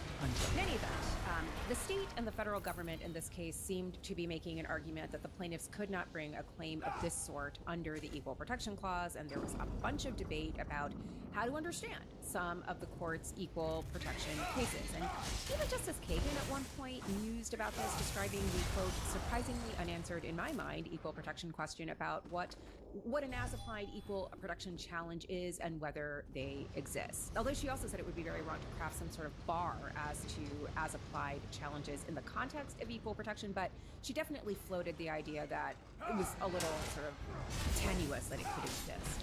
Or that the court's cases just haven't been that clear about like what kind of they are, spend most of their time talking about the substantive constitutional question. And when you sort of go back to them, you can make arguments like we should understand this as an as-applied, or we should understand it as a facial challenge. I mean, Josh Block, who was BPJ's lawyer, suggested actually that this facial versus as-applied distinction needed to be rethought in the wake of the CASA case, the one that dramatically limited the ability of federal courts to issue nationwide injunctions. Not sure. Anyway, I don't know that it needs to be totally rethought, but I do think that the fact that there was as much airtime given to this sort of first-order question of whether as-applied equal protection challenges even exist was very concerning to me. Maybe they just exist for the First Amendment challenges against and equal men protection law. and men. Yeah. Yeah. The law as applied Well, to I mean, don't say that though, because they do say overbreadth is okay in the First Amendment context, but not elsewhere. Yeah. So I think it would be helpful for courts to clarify, what facial challenges mean in the post-CASA world. But the idea that they are going to say you can't do as-applied challenges here, or as-applied challenges are somehow disfavored and more limited than facial challenges, is deranged, like a total about-face. The law until now has been that facial challenges are disfavored because they result in the total invalidation of a law. And the idea that they're going to carve out an exception for equal protection claims on sex discrimination because they really think discrimination against trans people is okay is, I think, so damning. Like, just an additional note on the whole as-applied challenge thing, the states, the federal government, and the plaintiffs seem to want to cohere around a principle along the lines of you can raise as-applied sex discrimination claims as long as you are doing so on the basis of a sufficiently large group. That is, you can't say, this law is only unconstitutional as applied to me. You'd have to say, this law is unconstitutional as applied to this sufficiently large group I'm part of. The plaintiffs obviously say trans women and trans girls are such a group, whereas the state and federal government say they are not. To which I say, how can it be that trans women and girls are such a big group that it's super unfair to cis women to allow them to play sports, but not so big that they can raise as-applied equal protection challenges? Riddle me this. Also, like, the conceptual flaw they identify in as-applied equal protection challenges applies to literally every area of the law, because their beef is that sex discrimination claims are reviewed for intermediate scrutiny, which means the law doesn't have to be a perfect fit to absolutely everyone. It's only problematic if it doesn't fit with a sufficient number of people. You know what other challenges are reviewed under intermediate scrutiny? Some First Amendment challenges. Also, I didn't realize the wedding website designer in 303 Creative was part of this vast group of people that really don't want to design websites for same-sex weddings. Or all the parents of Mahmoud versus Taylor who are just fine with the storybooks. The list is so long, and it's just very hard to see any other explanation. But the claims that they're sympathetic to get to go forward. The ones they're hostile to don't. It's that actually. That's called law. Yes. Yeah, and because these guys like nothing more than slamming doors to possible constitutional claims they don't like, maybe they will say you can't bring these as-applied equal protection claims at all. Again, all fates don't intertwined. Manifest. Yes. Oh, I'm not manifesting that. They were making that clear. Well, don't encourage it. Strict Scrutiny is brought to you by Americans United for Separation of Church and State. We're all legal nerds here, and we know that precedent set in any area of the law ripples out across our lives in so many ways. And our right to religious freedom is one of the most sacred areas of the law. It protects almost every aspect of our daily lives, rights we all hold dear, like LGBTQ+ rights, freedom to choose the type of health care you need, and ensuring a well-funded and inclusive public school system. Protecting the separation of church and state is, in fact, protecting the very foundation of our democracy. If you're looking for ways to more deeply understand the connection of and from religion to so many of the civil justice issues we see today, you should check out the Summit for Religious Freedom, or SURF, an annual conference held in D.C. and virtually April 25th through 27th in 2026. At SURF, advocates, organizers, faith leaders, atheists, and everyone in between will come together to take on the growing threats of Christian nationalism and the efforts to impose one narrow religious belief on all of us. This is a movement for big change and collaboration across the entire spectrum of religious belief and non-belief. It strengthens our democracy, it will protect public schools and reproductive and LGBTQ+ rights, and so much more. So be a part of the movement that's pushing back and standing up for freedom. You can register to attend today at thesurf.org. That's THESRF.org. Strict Scrutiny is brought to you by Quince. Are you starting the year with a wardrobe refresh? I applaud that. Quince has you covered with luxe essentials that feel effortless and look polished. They're perfect for layering, mixing, and building a wardrobe that lasts and looks great. Their versatile styles make it easy for you to reach for them every single day, day after day. Quince has all of your staples covered, from soft Mongolian cashmere sweaters that feel like designer pieces but without the markup, to 100% silk tops and skirts for easy dressing up. They also have perfectly cut denim for everyday wear, and their wardrobe essentials are crafted to last season after season. I'm just going to shout out their Italian wool coats as real standouts. They are beautifully tailored, soft to the touch, and built to carry you through years of wear, not just one season. This is not fashion, folks. This is stuff that's built to last. And like everything from Quince, each thoughtfully designed piece is made with premium materials in ethical, trusted factories, and then they're priced far below what other luxury brands charge. I absolutely love it. I told you on our Favorite Things episode that my new favorite Quince item is the yak sweater. I know, yak, doesn't sound like it'd be amazing and luxurious, but guess what? Quince has made it absolutely amazing and luxurious. Well, it's soft, it's durable, and it looks fantastic with everything. Get on it. And of course, I've always been Quince-pilled on the Mongolian cashmere, so nothing more needs to be said. Say less, Melissa, so I will. Refresh your wardrobe with Quince. Don't wait. Go to quince.com/strict for free shipping on your order and 365-day returns. And guess what, my folks up north? Quince is now available in Canada too. That's QUINCE.com/strict to get free shipping and 365-day returns and a wardrobe that's going to stand the test of time. Quince.com/strict. Strict Scrutiny is brought to you by Cozy Earth. How are you resetting your home for the new year? I think the best way to do a home reset is to refresh your sheets and towels to start the new year off right. If self-improvement and better sleep is on your list for New Year's resolution, then Cozy Earth is the first step in your New Year's plan. What does it mean for you to have a fresh start? I'll tell you. It's a new year, and it means you should have fresh beginnings in your home. The idea here is that you can start every day feeling great because you have the absolute best in bedding from Cozy Earth. It's more than just a gift to yourself. It's a way that you're going to recharge and take on this new year ready and raring to go. I love resetting with Cozy Earth. I bought a bunch of new towels and new bedding, and they're absolutely fantastic. I love going to sleep anyway, but now I really love hopping into bed because I have my Cozy Earth sheets. I know they're temperature regulating. I'm going to have a great night's sleep. And then when I wake up and I have a fantastic shower, I can towel off with these fabulous, luxurious Cozy Earth towels. What could be better? What a way to start the day when all of this gestures wildly is happening in the world, but you know that your home is an oasis. That's what I like about this. Cozy Earth, it's your oasis. And more than that, Cozy Earth stands out because all of their products have a 100-night sleep trial. Try them out. If you don't love them, return them hassle-free. But trust me, you won't want to return them because you will love them so much. And they have a 10-year warranty because once you feel this level of comfort, you will want it to last a decade. This is not the Trump administration, people. You want to keep these. Start your new year off right and give your home the luxury it deserves and make home the best part of your life. Head to CozyEarth.com and use the code STRICT for up to 20% off. That's CozyEarth.com, code STRICT.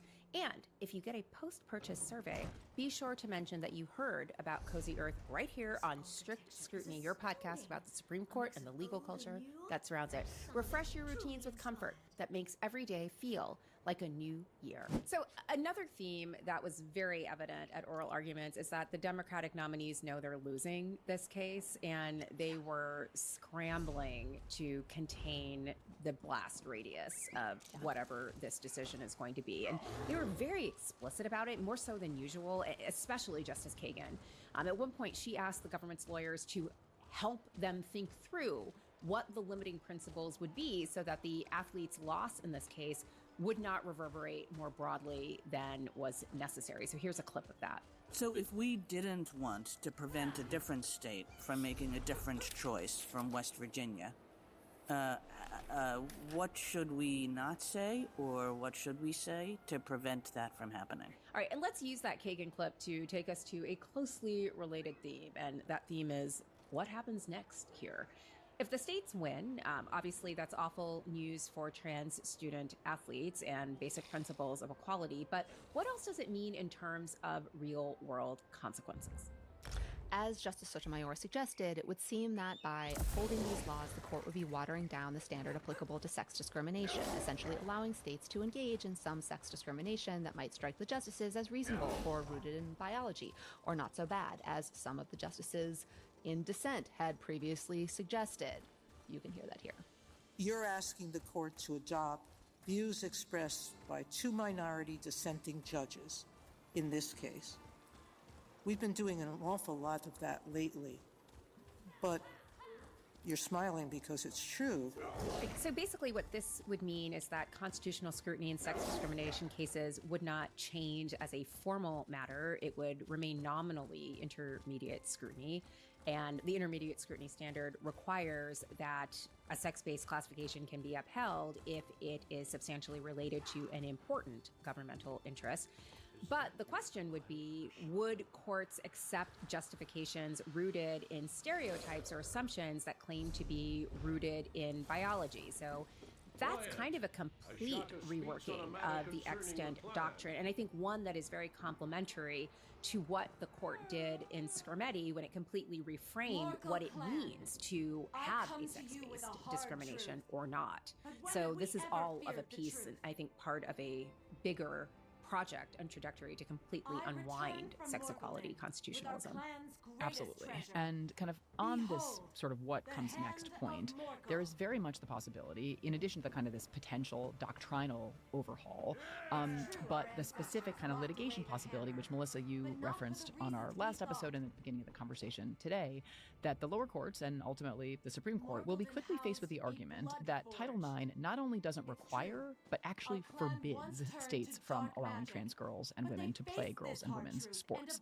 This is something Kavanaugh asked about a lot, and actually not in the kind of let's hurry up and decide the kind of maximalist, yes, Title IX requires exclusion in all cases spirit, and or the Equal Protection Clause of the Constitution. So let's play his question of the Idaho lawyer and then that lawyer's response. In those states who do allow it, is your position that they are violating the Constitution, the Equal Protection Clause, rights of biological girls and women by allowing that? Or do you say that's up to each state to decide and that the Constitution gives discretion to the state whether to allow it or not to allow it? I have not yet been persuaded by a constitutional theory that would let us use the Equal Protection Clause to impose our policy on other states in this matter. All right, that was Idaho's lawyer. West Virginia's lawyer also gave a similar answer.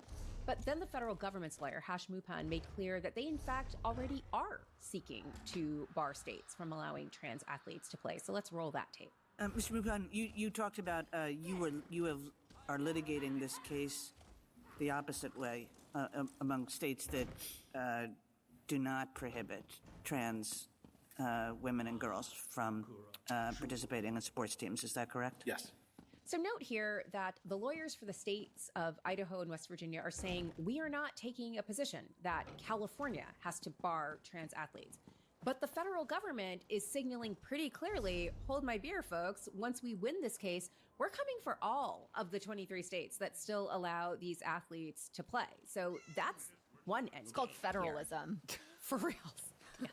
The new federalism. Our federalism. No, there was this moment which was like, I wonder, I don't want to like too charitably read those state SG responses, but they actually did kind of seem to be channeling a little like genuine, not sarcastic, but real federalism to say like, maybe that's me being too charitable. No, but they really did seem to be saying like, we're not they're going to not in court every day Yeah. for this Exactly. administration arguing Yes. for the maximalist Right. position. They're still in like Let us do real our law terrible land thing. where you're Yeah. trying to convince courts Right. to like do something modest and incremental. federal government not They don't so litigate much. frequently enough before the Supreme Court to understand that the Yeah. game has changed. Totally, that might be right. Yeah, those were surprisingly normal ansers that both gave. And Hash Mupon was like, yeah, no, that's not. Let what me we show did. you how it's done now. Go bigger.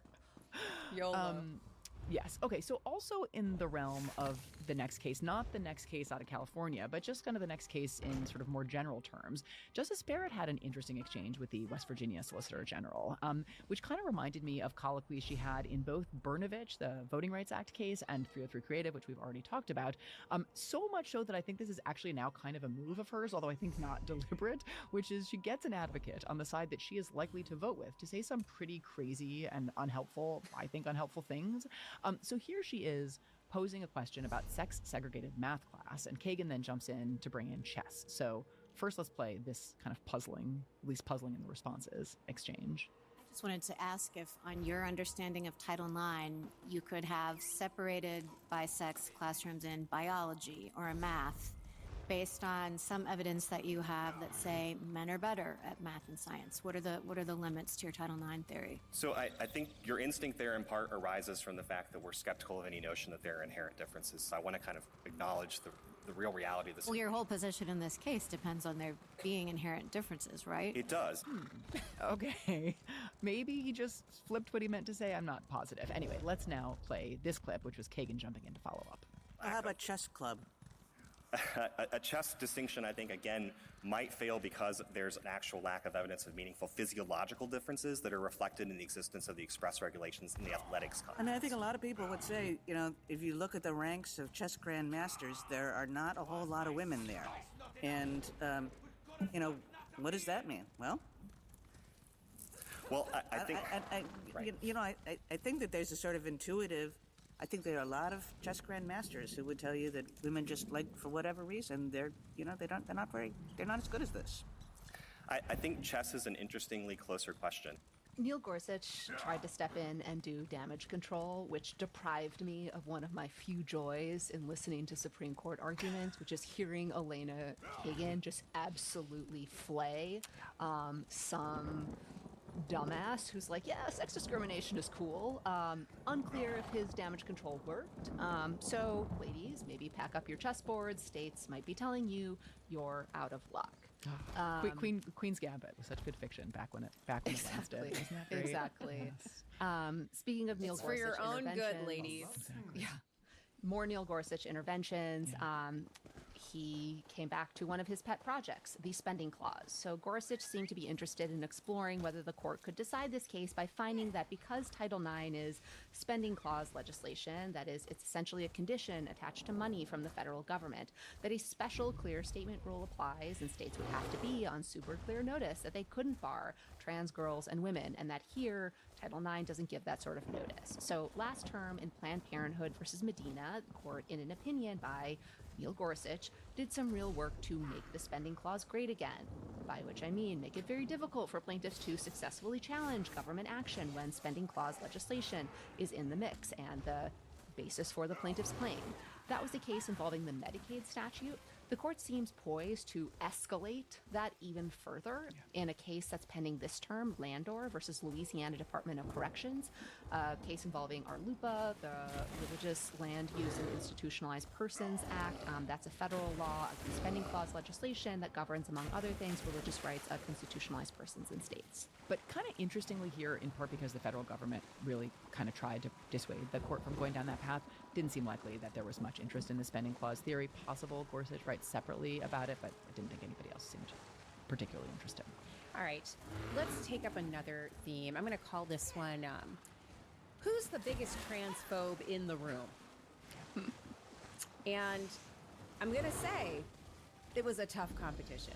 Obviously, one contender was friend of the pod, Sam Alito. Going in, I think the smart money was on him as the winner of this particular contest. I'm going to play one clip where he is serving up what I think he thinks is a gotcha question for Kathleen Hartnett about all the many boys who announce that they are trans purely to get on the girls' team, as one does. Let's roll it. All right, suppose this school that has a boys, let's say, track team and a girls' track team. The school has that. And a student who has the genes and the reproductive system of a male and had those at birth and has never taken puberty blockers, never taken female hormones, never had any gender-altering or affirming surgery, says, nevertheless, I am a woman. That's who I am. Can the school say, no, you cannot participate on the girls' team? So you're just a birth sex male who has all the advantages of birth sex male hormones, and can the school bar him from the women's team? Yes, they can. But that person, is that person not a woman in your understanding? If the person says, I sincerely believe I am a woman, I am in fact a woman. I think is that person not a woman? And here's Hartnett's response. I would respect their self-identity in addressing the person, but in terms of the statute, I think the question is, does that person have a sex-based biological advantage that's going to make it unfair for that person to be part of the women's team? And that's the rationale for the regulation, and so that's the way we'd be testing that hypothetical.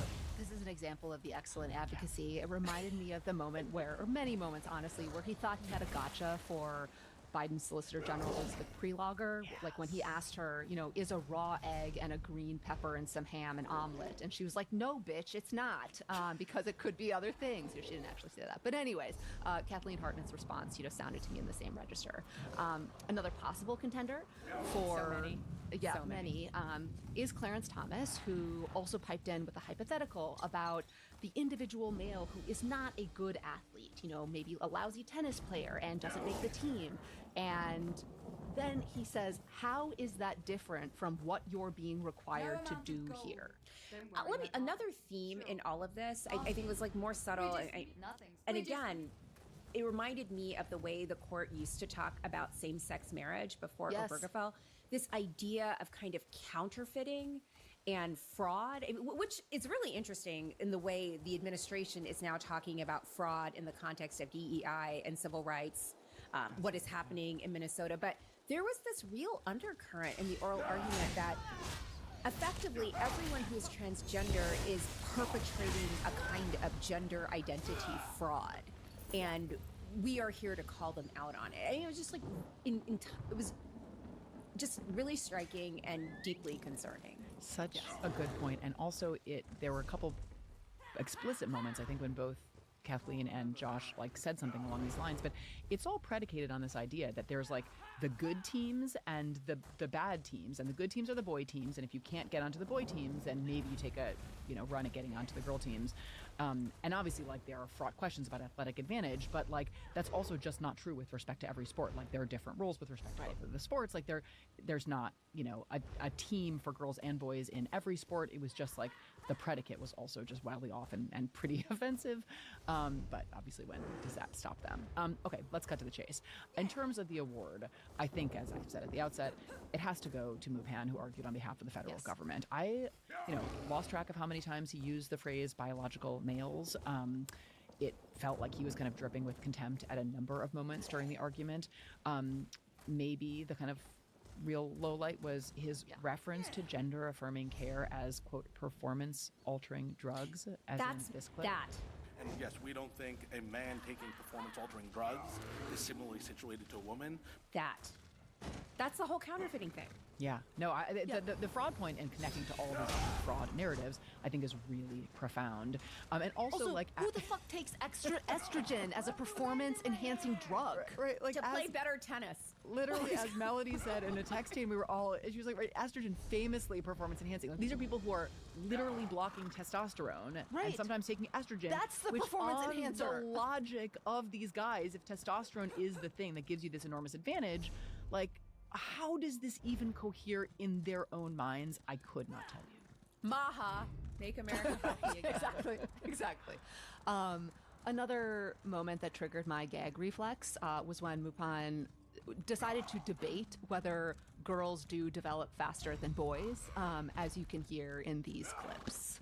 And yes, we don't think a man taking performance-altering drugs is similarly situated to a woman. What about the hypothetical I posed earlier that when it comes to high school performance, girls are sure a lot better than boys, and so we're only going to have remedial classes for boys and girls aren't free to attend? So I don't think those differences are based on inherent biological difference. I don't think the sort of pseudoscience you're suggesting has been baked. Well, into the it's not statute. pseudo. It's good science.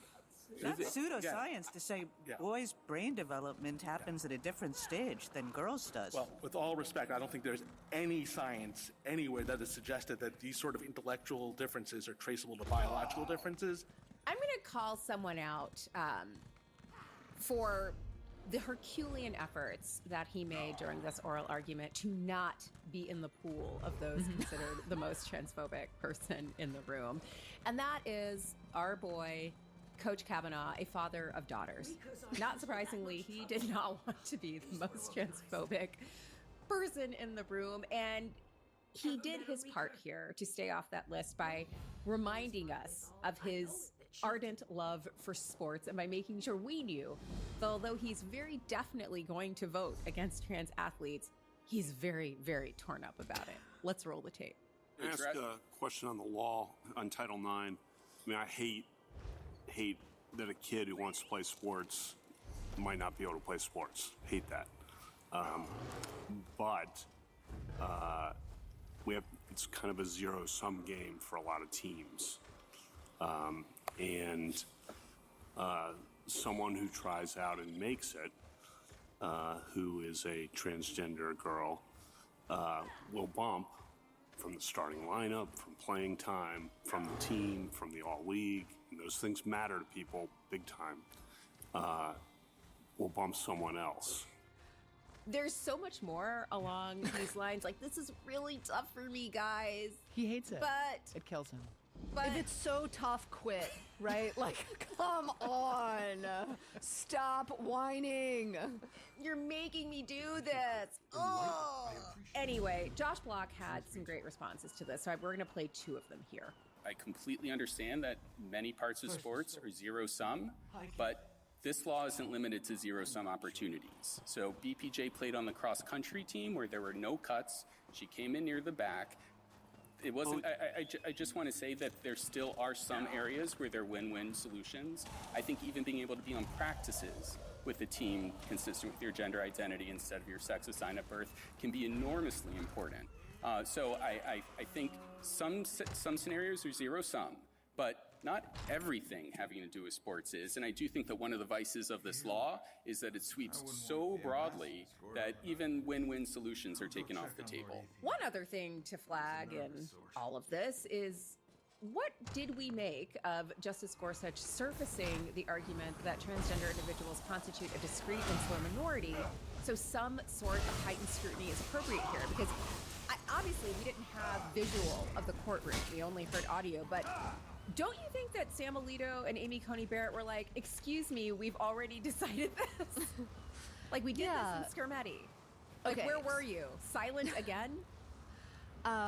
See which had his tongue, as you are wont to say. So here's one theory, which is in the preceding clips with Mupon debating whether girls do develop faster, that caused Neil Gorsuch to interject, that's not pseudoscience. And a part of me wondered if Mupon was so offensive, he was potentially like turning Neil Gorsuch, our literal stop clock, into like transitory moments of sanity.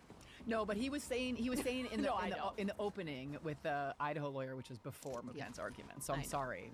I know. I don't think that's Can I play the clip? Like, seriously, I have genuinely been noodling on this because I thought the conservative bloc was all sewn up on this question. So here's Justice Gorsuch. There's another way to think about the case your friends on the other side posit, and that is that transgender status should be conceived of as a discrete and insular class subject to scrutiny, heightened scrutiny in and of itself, given the history of de jure discrimination against transgender individuals in this country over history, in immigration and family law, cross-dressing statutes. They give a long laundry list, and I'd like you to respond to that. Did you hear that? I mean, it almost feels like he's like, let's rethink this whole suspect class thing. Or it's a just tell me what to say, right? Like I'm teeing you up a softball and you just tell me why, this won't matter. I don't know. That's kind of how I honestly read it or heard it. And we don't have this, we're not going to play this clip, but, there was a concession. The Idaho lawyer, again, these are tiny little, I suppose, slivers of sanity, but did concede that there is a history of discrimination against transgender people. So, I guess. And Amy Coney Barrett was like, was it by law? And Hartnett was, didn't address her directly on this, but definitely was came De with jure or receipts de facto? about actual immigration exclusions, state and local laws criminalizing cross-dressing. I mean, she had the actual laws ready to cite to them. Closing thoughts. So it seems like at a minimum, they're going to say Title IX doesn't prohibit state laws that ban trans women and trans girls from sports. Because sports, that will be their reasoning that Title IX allows sex differentiation in sports and restrooms under more lenient standards than elsewhere.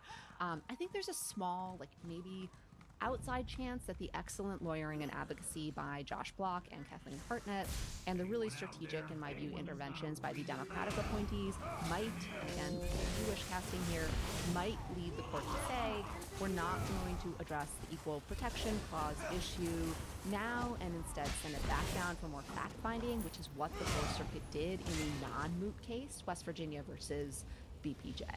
So there's unfortunately another Kavanaugh moment I wanted to flag. So it's okay, Leah. This is your one last clip. And I think one of the themes of your argument's been the more people learn, the more they'll agree with you. At least I've detected that theme in your argument. So why would we get involved at this point, constitutionalize? He is basically saying to the plaintiffs, so it sounds like you think you're right. Why isn't that a reason you lose, since people will be persuaded, except us? I was listening to this argument and he's like, I didn't get a chance to dissent in Obergefell, and so this is my chance to really do exactly. it. Let's not give the rights because maybe at some point states might decide to do it. Okay, sort of the TLDR. Can I offer a hot take? Yes. I think this might actually be even bigger. I think they may really go bigger with this case. I do. Part of it is sort of the way what he said and how he said it. But also, I think you can't understand this case without also thinking about what is happening in tandem with the executive orders, protecting and defending women and girls, the stuff about gender affirming care. It just seems like the road is wide open, and they are not going to be constrained by public opinion, whether it's with what the executive branch is doing or what might come out of the courts. And so they could genuinely go big here. All of those executive orders that have been issued, they've been challenged, but mostly on procedural grounds, not on the substance. Right, not on the substance, like the sex equality questions. They're all inconsistent with what has been extant sex equality jurisprudence. And so I just think there is a wide open lane for them to really begin the project of dismantling sex equality, and this is a very good vehicle for doing it. And I think that sports is safer than other. Yeah. That could be. Strict Scrutiny is brought to you by Armra Colostrum. Are you feeling sluggish, bloated, not like yourself? Guess what, folks? Life bombards us with silent threats. Processed food, artificial light, modern stressors that disrupt your gut, drain your energy, and weaken your immune health. Your body isn't broken, but it does need the right inputs. That's where Armra Colostrum comes in. It's nature's original blueprint for health. Colostrum is packed with over 400 bioactive nutrients that fortify gut health. They fuel fitness recovery and they strengthen your immune system, supporting your best performance every day. Now is the time, this new year, to take back control of your health. A strengthened immune system is going to be absolutely key in this new year. Today's environment is filled with toxins, processed food, modern stressors, immune disruptors. You, though, can nourish your microbiome and strengthen your barriers to support your immune health. Colostrum will also help you fortify your gut health. It eases occasional bloating, you'll feel lighter, and probiotics are touted as a gut health solution. But they only address one part of the 4-part gut wall. Armra Colostrum, however, naturally fortifies your entire gut wall system, nourishing your microbiome and strengthening the gut wall architecture, and that helps you guard against everyday threats. Not only will it help your immune system and your gut health, it's also going to help your metabolism. It strengthens your gut integrity to support healthy fat metabolism that empowers your body with the blueprint to revitalize health from the inside out. Not only that, keep your pixie in A+ form. Armra Colostrum is your secret for feeling strong, vibrant, and confident again, because colostrum is packed with over 400 bioactive nutrients that work at the cellular level to ignite inside-out transformation for whole body benefits, and that includes your skin, your hair, your gut, and so much more.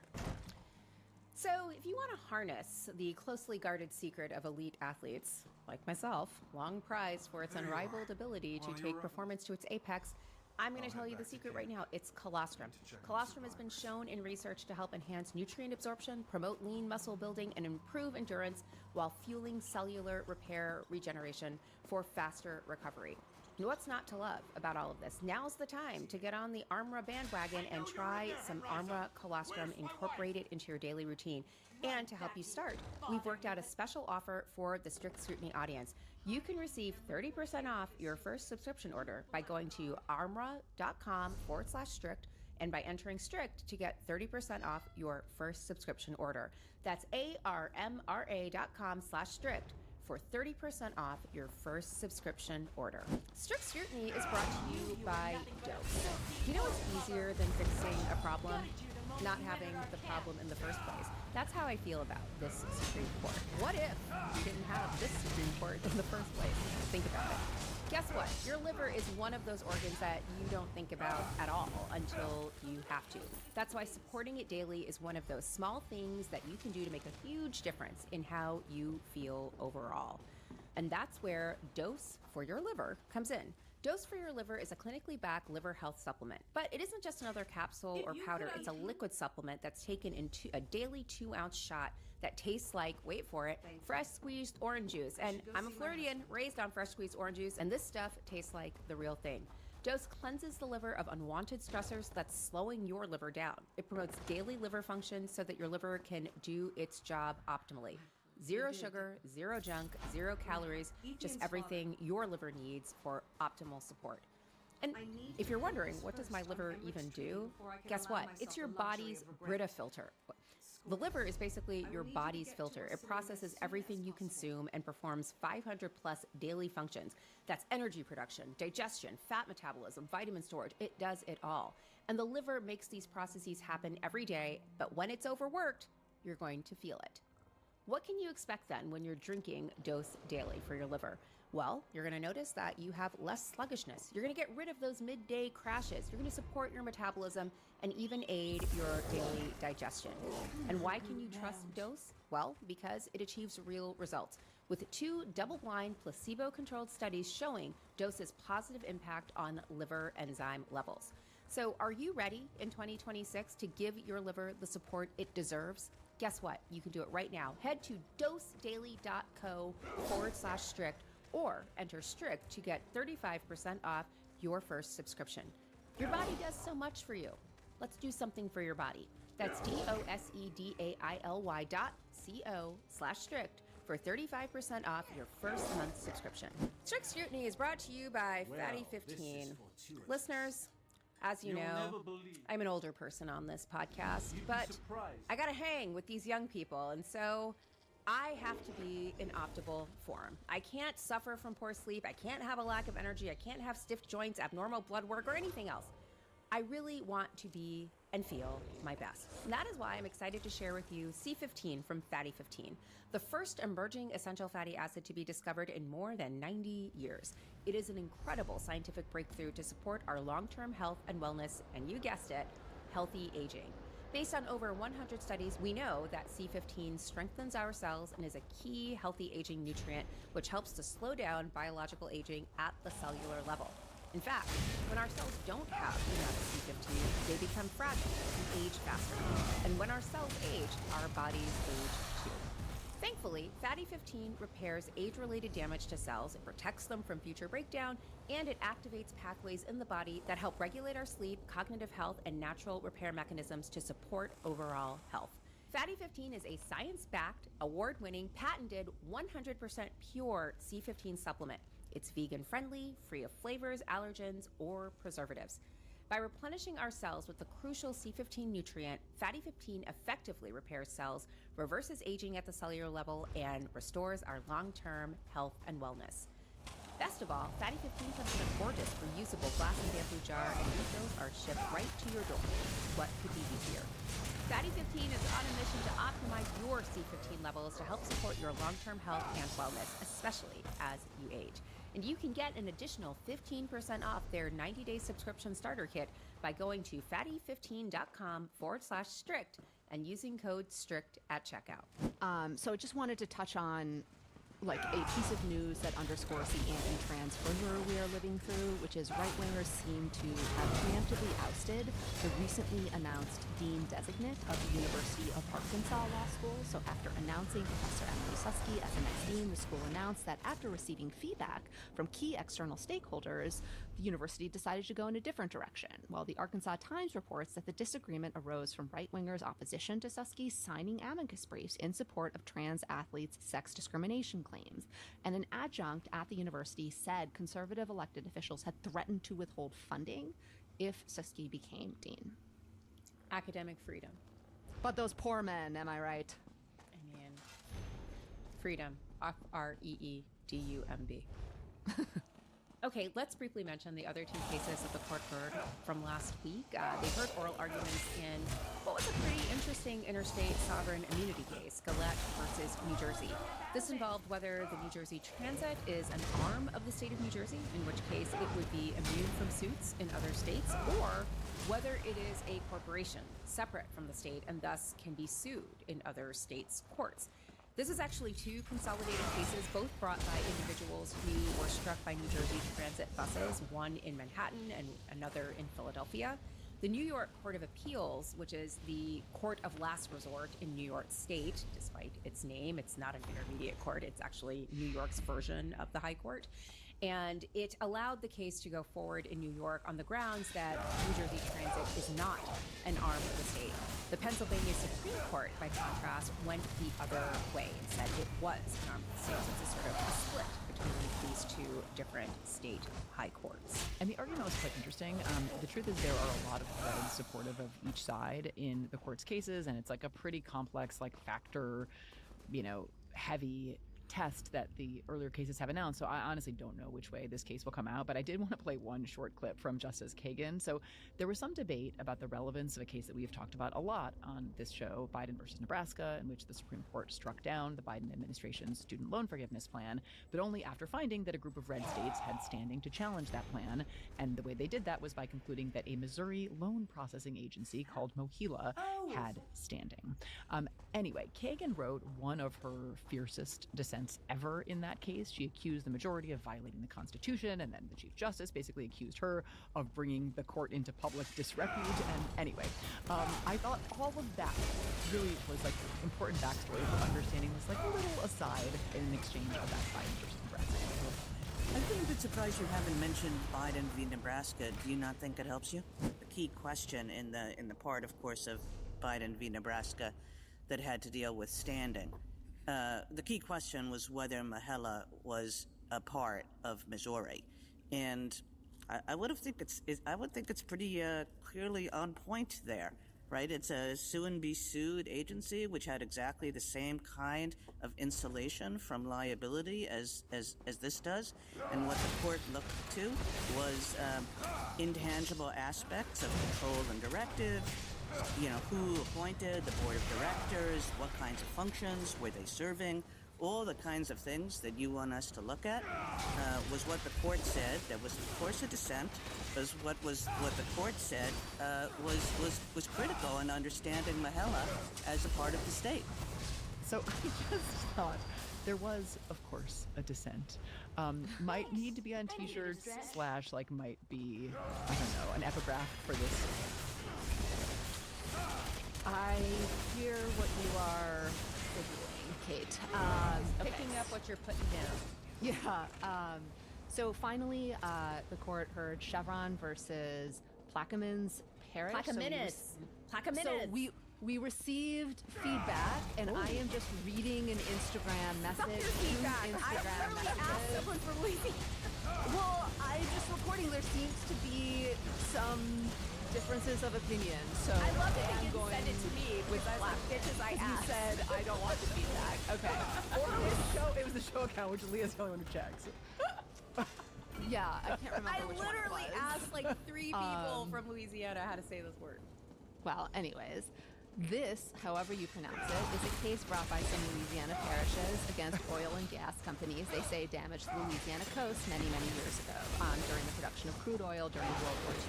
The argument is they didn't get proper permits, violated the terms, and they engaged in other legal violations, and the parishes want the companies on the hook to clean up the coast. Chevron, who is the petitioner here, wants the case to be heard in federal court, and it's arguing that it gets to be in federal court because its predecessor was a federal contractor. The federal government agrees that the case should be in federal court. Louisiana, which is usually aligned with the federal government these days, however, is here on the other side of the case because sometimes federalism is still a thing. Yeah, this was sort of a theme of the week. West Virginia, Louisiana, Idaho, sometimes breaking with the federal government. Anyway, there's some interesting debate in the case about different provisions of the federal officer removal statute, a few other federal laws, waiver and forfeiture questions, and there were some just interesting state dynamics regarding the division of authority between the parishes who initiated this litigation and then the state who's actually before the court arguing, and they were kind of like co-counsel below. Anyway, I do think Paul Clement for Chevron is likely to get a win here, but keep our eyes peeled for the decision in that case. Okay, so let's now turn to opinions. We got 3 pretty unanimous opinions from the court. So even though, as we have mentioned, they bucked the tradition of starting the kind of opinion season with a unanimous opinion of some sort, they did get there. So the first was Barrett versus United States. It's a mostly unanimous opinion by Justice Jackson, siding with a criminal defendant who had been convicted and sentenced under 2 separate provisions. One is 924C(a), little I, which criminalizes using, carrying, or possessing a firearm in connection with a crime of violence or drug trafficking crime, and the second, 924J, contains different penalties if the violation of subsection C causes death. And the court agreed with the defendant that someone who commits a single act that violates both the provisions may be convicted only under one, not both. The bottom line conclusion was unanimous. A short final portion of the opinion discussing legislative history, horror, was joined only by Justices Sotomayor and Kagan and the Chief, and Justice Gorsuch concurred in part to highlight some ambiguity or tension between the court's cases and the double jeopardy clause, things the court might end up having to address down the road. The second decision in which we got an opinion was Case versus Montana. At issue here is what standard applies to police officers when they make a decision to enter a home because they think someone inside is in need of emergency assistance. Though you would not know this from the things that ICE is doing in Minneapolis right now, as a general matter, the Fourth Amendment prevents officers from entering homes without warrants. And generally, to get a warrant, you must convince a judge that there is probable cause to believe that someone has committed a crime and that evidence of that crime will be found in the home. But there are, of course, exceptions to the warrant requirement. Among other things, the court has allowed warrantless entries of homes when officers have an objectively reasonable basis for believing that an occupant is seriously injured or imminently threatened with such injury and is inside the house. So the question in this case is, in order to enter a home without a warrant to provide emergency aid, What showing do the officers have to make? And at issue here was an entry into a home of an individual who was threatening suicide and who was known to police as someone who had a history of mental health issues and had threatened suicide before. So under those circumstances, the court concluded the officers had an objectively reasonable basis for believing that the occupant of the house was in serious danger, and that's really all the law requires. The opinion by Justice Kagan was unanimous. Justice Sotomayor wrote a separate and I thought really thoughtful concurrence highlighting just how frequent police killings that involve suspects in some kind of mental health crisis are, and also to highlight considerations that law enforcement should bear in mind when they are assessing whether there is, in fact, an objectively reasonable basis to believe that a person experiencing a mental health crisis needs law enforcement to render emergency assistance they might not always. And the third opinion we got was in Bost versus Illinois State Board of Elections. This is a case primarily about standing. It has the potential for having significant consequences for the conduct of elections. The question at issue is whether candidates for office, if they're a member of Congress and two presidential electors, have standing to challenge a state law governing mail-in ballots. So these candidates claim that Illinois law, which like many other states, allow the counting of mail-in ballots so long as they're postmarked by Election Day, violates federal law. But they can only make that argument if they have standing to do so. That is, they have to show they are injured by this requirement. And the court here, in a 7-2 opinion authored by Chief Justice Roberts, concludes that they do have standing. This law authorizing the counting of ballots postmarked by Election Day injures them.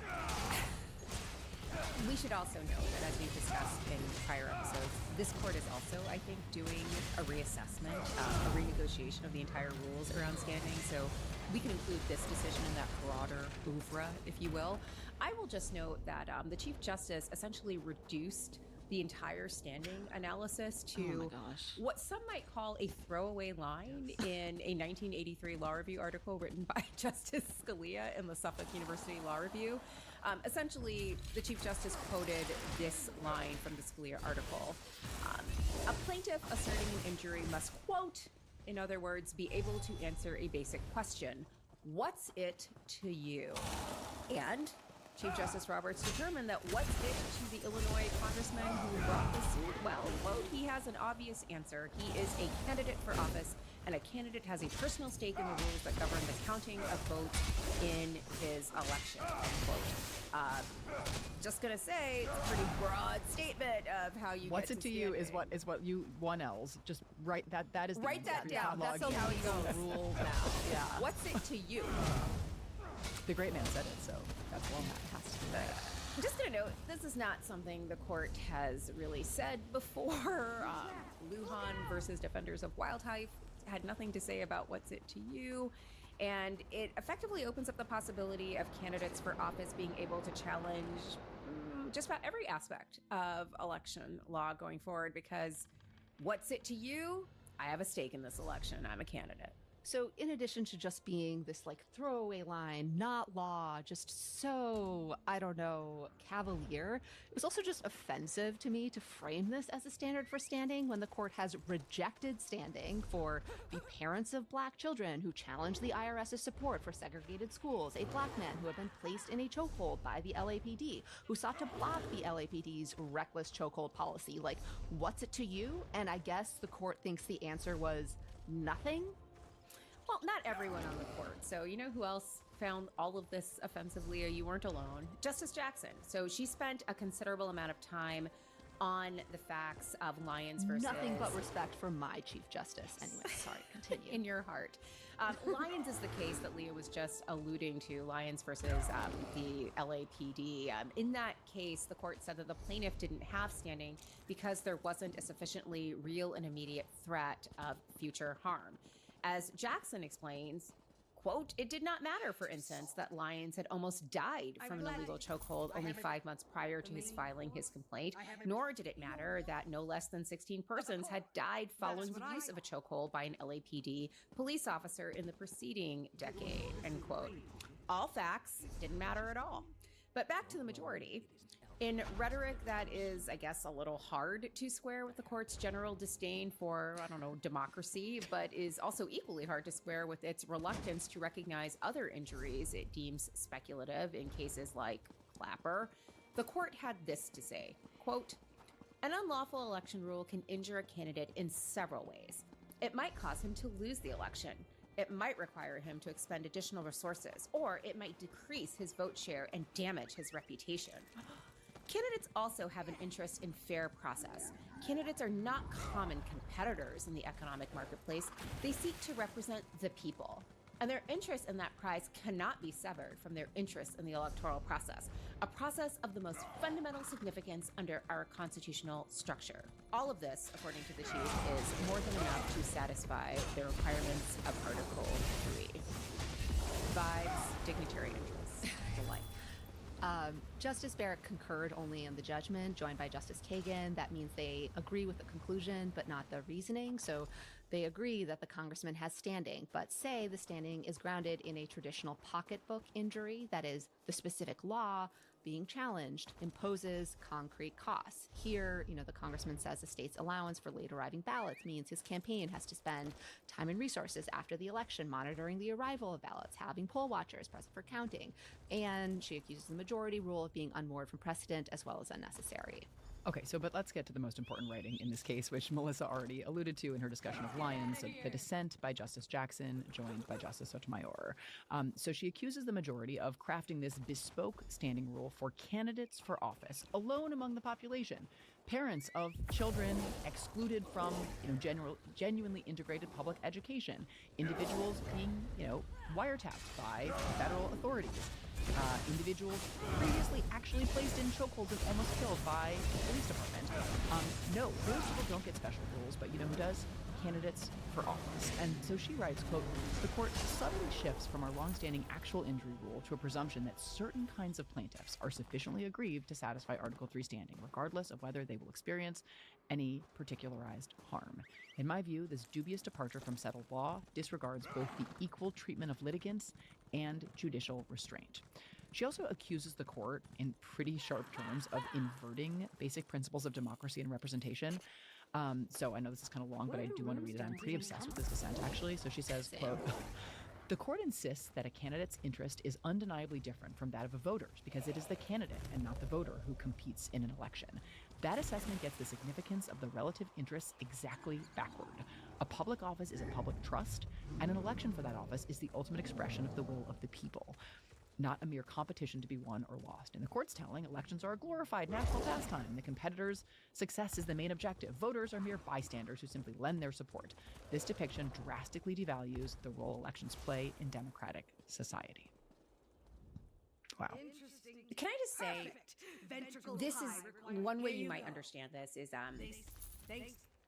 just sort of the difference in the way prosecutors and defenders often talk about their jobs. Not all prosecutors, I don't want to paint with a broad brush here, but I remember once when I was at Berkeley, we had a local prosecutor come in and talk, and he talked about winning, and then he was debated by a public defender who was like, I never think about my job as winning or losing. I'm here to ensure that justice prevails. That's not my job. My job is to make sure that justice is done. And I think when she made this point about the elections, it's like, this isn't just an ordinary competition. It's you're trying to gain a position where you're working on behalf of the public, and that's the point. It's not just about winning or losing, like in sports. Or it's not a gladiator thing where it's like, are you not entertained?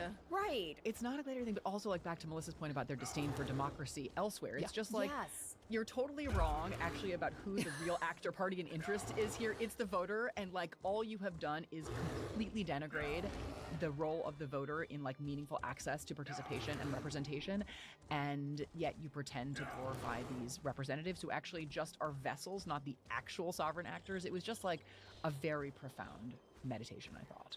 Well, the other thing that I think is interesting is that if you pair this with her writing in Snyder, I think she's also shading her colleagues. Like, a public office is a public trust.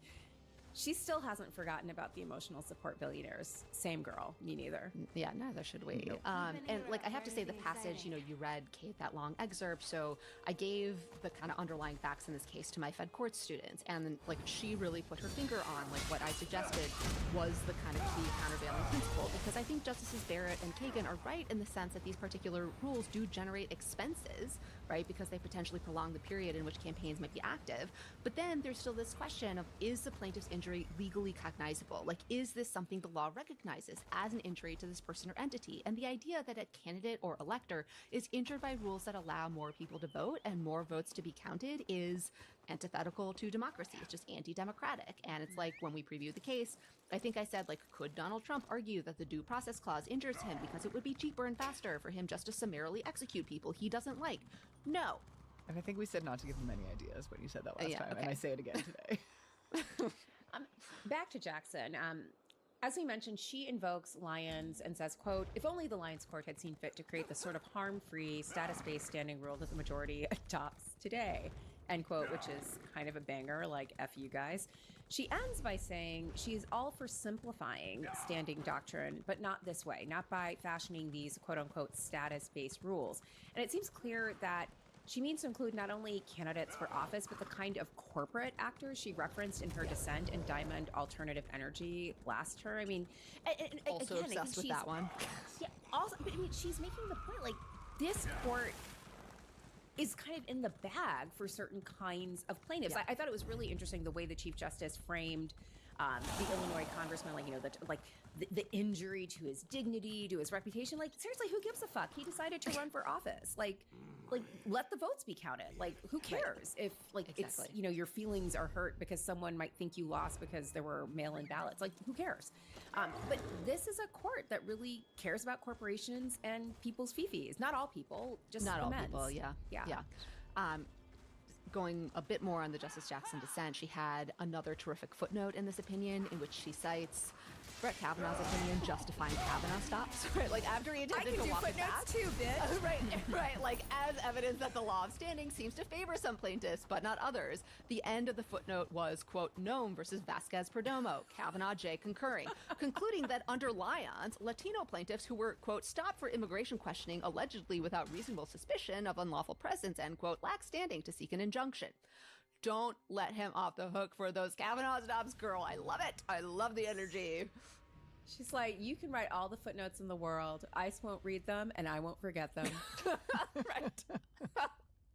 Or I will just footnote back and remind everyone. A footnote to a footnote. Exactly. Yeah. Okay, so let's just briefly tick through some assorted legal news before we go. I wanted to mention quickly that the court granted, vacated, and remanded GVR'd in a case called Zelensky versus United States involving the International Parental Kidnapping Act, so the rare piece of good news from the Supreme Court. So this case involved a woman who fled with her son to Mexico on her account because she believed her 4-year-old son was being abused by her ex-husband. They returned to the U.S. She was charged with international parental kidnapping in violation of a federal statute. The statute provides an affirmative defense if the defendant is fleeing domestic violence, but the lower courts concluded that this only applies if the parent is personally the victim of the domestic violence. She was convicted and sentenced to 3 years in prison. She then filed a cert petition arguing this was an error, and the federal government actually agreed that the lower courts were wrong to read the statute as only allowing this affirmative defense if you're the personal victim of the domestic violence. Anyway, maybe in light of that concession, the court did grant and vacated remand, so she gets another shot below. It's an incredibly tragic case, and I'm happy that she has another chance to prevail. Yeah, wanted to quickly note that Democracy Forward won and got a favorable decision in their case on behalf of the American Academy of Pediatrics, which was challenging, the Department of Health and Human Services, rescission of their federal funds, largely in retaliation for the American Academy of Pediatrics, questioning and criticizing HHS's, pro-death, anti-children policies. So wanted to note that decision since it was ongoing when I talked about it with Sky Perryman. Okay, we should also note that we got a decision in that California redistricting case. This is the challenge to Proposition 50. This was California's response to Texas's effort to engage in mid-cycle redistricting. In this case, which was heard before a 3-judge panel of the Central District of California, we got a 2-1 decision. The Trump nominee who was on the panel was in dissent. The author of the opinion, Judge Josephine Staten, wrote as follows. Quote, the evidence presented reflects that Proposition 50 was exactly what it was billed as, a political gerrymander designed to flip 5 Republican-held seats to the Democrats. Judge Lee, who is of the Ninth Circuit, dissented in this case. But just to make it very clear, the California GOP and the Trump administration will likely make another last-ditch effort to get the Supreme Court to help them out on this particular case. So I think we ought to stay tuned to see what happens and whether or not this can be appealed. And just on the Judge Lee dissent, wanted to acknowledge a New York Times study, on the breakdown in votes among Trump appointees versus other judges. They found, looking at Trump's appeals court judges, that they had voted for the administration in more than 100 cases and against them in less than 15, basically voting for the administration in more than 90% of cases, and that skew was significantly, more skewed and disparate, than the breakdown among judges appointed by Republican presidents or Democratic presidents. Okay, we also got a Third Circuit ruling in the case of Mahmoud Khalil, the Columbia graduate student who was arrested and detained for months because of his advocacy for Palestinian rights. The opinion did not address the First Amendment argument, but ruled that the district court below lacked jurisdiction in the case. Khalil is represented by the ACLU, which has said that it has yet to decide on next steps, but those next steps may include seeking en banc review. And while that consideration is ongoing, he does remain free and with his family. And finally, as we sat down to record, the Times reported another slew of just odious Trump pardons. I haven't had a chance to really dig into them. I don't know if you guys have, but I just saw the double fraud. I mean, it's not crazy to think you can fraud again if you got pardoned for convicted for frauding the first time, and that is what one of the recipients of the pardons seems to have done. There was also a pardon for someone whose daughter gave millions to a Trump-backed super PAC, a former governor of Puerto Rico, a former FBI agent who pleaded guilty to political corruption. Seems like a great list. Congrats to all. And let's end with things that we read and enjoyed in the last week. I've just got a couple. One, I'm sure you guys both saw, and I hope that our listeners saw, and if not, please read this ASAP. Laura Jadid had a piece in Slate that was titled, "You've heard about who ICE is recruiting. The truth is far worse. I am the proof." And I don't really want any spoilers. The headline does capture the tale that she unfolds, but it is incredibly well done and stunning and terrifying. So I just read, I didn't read it a few years ago when a lot of people did, but Remarkably Bright Creatures, which is a very delightful, quick read. Really Shelby Pelt. Yeah, did you read it? No, I want to. Will I love it? I think you'll love it. I read it so fast, and it was just it was really delightful. So recommend that. And I'm reading now God of the Woods, which I am enjoying. It's stressful. Anyway, so and last night I saw at the Public Theater Ulysses, a staging of the James Joyce novel that I cannot recommend highly enough. It was completely deranged and ecstatic in one of these theatrical experiences where you're kind of vibrating the entire time. It was that insane and incredible. And I'm not even you were vibrating fan of that the whole book. time. I was. I love Portrait of the Artist as a young man. I confess I actually have never finished Ulysses, although this made me want to give it another shot. But I truly loved it. It's running for maybe February through sometime in March. Not a hugely long run, but there are some tickets left for some of the later shows. So highly encourage people to check it out. I would +1 Laura Jadid's piece in Slate. You have to read it. In a different register, Shalom Auslander had a piece in the New York Times. They were ordinary Germans. We are ordinary Americans. It just very powerfully, conveys the extent to which people engaged in atrocities, still carried on normal-ish aspects of their lives, right? And the ease with which they slipped into, right, the Nazi regime. As we noted up top, our friend Professor Steve Vladeck has a few kind of interviews about the Insurrection Act. If you're looking to learn more about that now, would recommend, his conversation with Allison Gill, which we mentioned up top. He also did a conversation at the Contrarian. So again, if you're looking to learn more, definitely check those out. Finally, whole other register. The alienation. Don't. Of This affection is mine. complaint against This was Kirsten Sinema. mine. I put it This in is the mine. note first. I listed it first. This is family law. This is okay? your domain, Melissa. This is my domain. This is my Super But it Bowl. involved a Taylor Swift concert. Okay, so I've actually been waiting to talk with you about this. I held my the fire. overlap I did of not your text interests. you about this. So here are my favorite things for the week. I didn't read anything this week, in part because I was reviewing copy edits of a project that I will be willing to discuss with our listeners maybe in the next episode. So stay tuned. But my favorite things of the week were, one, running into John Slattery, aka Roger Sterling of Mad Men, in the green room at MS Now. And like I literally have seen almost everybody at MS Now at some point. I saw Hillary Clinton, I saw Zohran Mamdani. I've never been tongue-tied, but like I literally walked out of makeup and like ran into John Slattery and was like literally I think I said something like, I'm from Florida, like, or something like insane. And he was like, it's great Incredible. to meet you. And then I had to Florida sit with him in woman. the green room for 30 minutes. And he was so nice. He was there to promote his movie Nuremberg, which is out. And I actually have wanted to see Nuremberg. It's based on a book about the psychiatrist who interviewed all of the Nuremberg people to sort of figure out, like, you know, how do people become genuinely evil like this? And Russell Crowe plays one of the Germans. I think he plays Goering. It's supposed to be fantastic. John Slattery plays a commandant in the prison that is holding the Germans who are being tried at Nuremberg. And Rami Malek is in it. It's supposed to be fantastic. And it is now streaming on pay-per-view, so you can see it at home. I think it had a very limited release in theaters, but I think it's now going for all kinds of awards consideration. It's supposed to be fantastic. So I actually have it teed up to watch.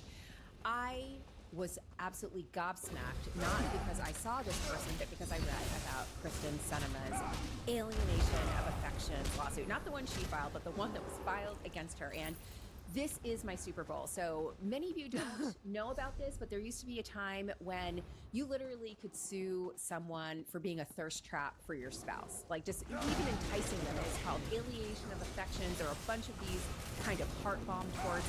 They mostly receded. I think they're still in roughly 5 jurisdictions in the United States. North Carolina is one of them. They're mostly in a state of desuetude, but occasionally a very aggrieved spouse will sue another spouse's paramour for like enticing their former partner. And that is what has happened with Kristen Sinema. She apparently got friendly with another lady's husband. And I have to say, the things, her wiles are, her techniques are truly interesting. How she does the entrapment. It's like, Yeah. I mean, so she wooed this man with Taylor Swift tickets. Suggested he bring MDMA Did to work? Yes. She wanted him to have a psychedelic experience. She bought him some clothes. I mean, like basically, Leah, she's a third of the way to seducing you. No. Strong. Taylor Swift strong tickets. Disagree. One of three. Strong disagree. You wouldn't fall for it? That game won't play. You need more? Okay. But I love that this came out. Literally, and then people were just like, another thing I have to hate Kristen Sinema for. And Well, the like specific things that are like in the complaint are just incredible. Like it includes a detail like her former security chief quit and on the way out said she's sleeping with a bunch of the security team, right? Like, okay, why is that in the complaint? I don't know, but I was glad it was. Just so many things like that.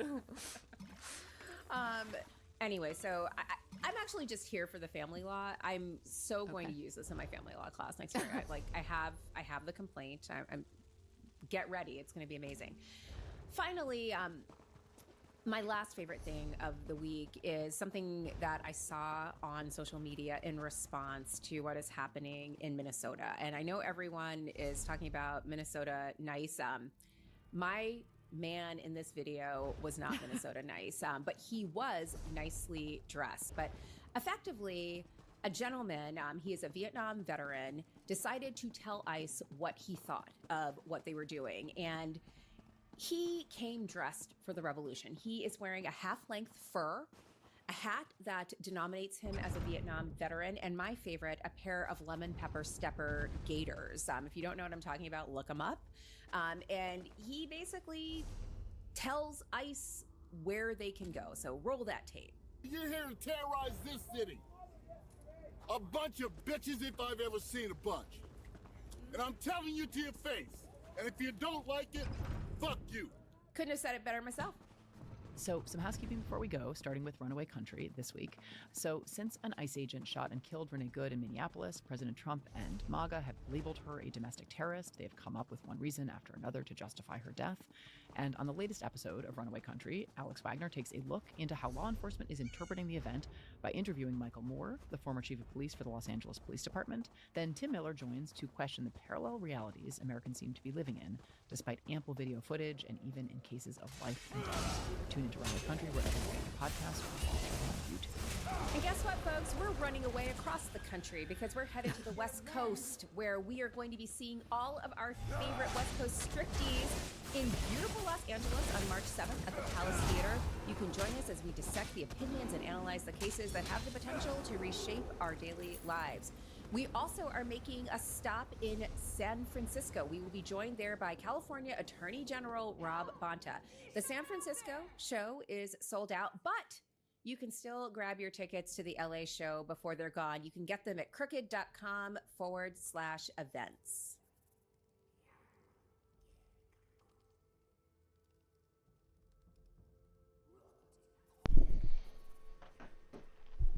All right, well, that was a very important phone call that I had to take.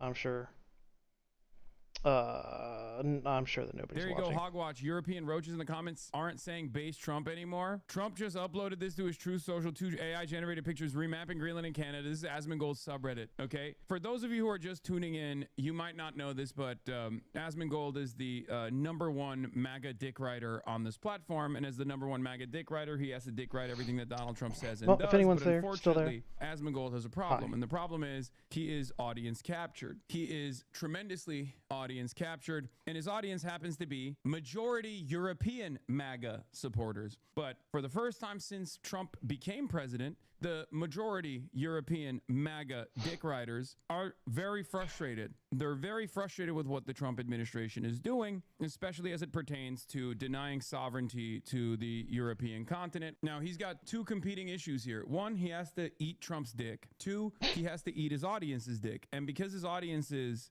primarily European Trump supporters, he has to play this delicate tightrope for the first time ever, where he can't just like talk about how awesome it is that Trump is taking over Greenland. They all loved it when Trump did this to Venezuela, but they all hate it when Trump is doing this to a European ally. Forget war. It's Tuesday, and this afternoon I have my third meeting this week with EU blue chip companies, specifically to look at their current exposure to U.S. tech services like Azure and AWS, to discuss how they can plan to move from these services to non-U.S. based solutions, not discounting a move from cloud back onto on-premise solutions. This would be billions of dollars annually removed from U.S. companies if just those three. Cloud back onto prem is becoming more and more a common conversation. You're not alone. Godspeed, man. We're also moving from U.S. cloud to alternatives. For the love of God, sovereign cloud solutions from Google, Microsoft, or Amazon are a scam. Don't even suggest that. Why is he so R-worded? For real. He keeps shooting himself on the foot with the stupid he says and does. He could have the whole world sucking up to him, yet he chooses to act like a spastic. I am starting to root for an impeachment. He's becoming unbearable and keeps damaging the anti-woke culture. He keeps damaging the anti-woke culture like the anti-woke culture is a real thing. He's a megalomaniac, Nebo baby, and wants a new state added to the union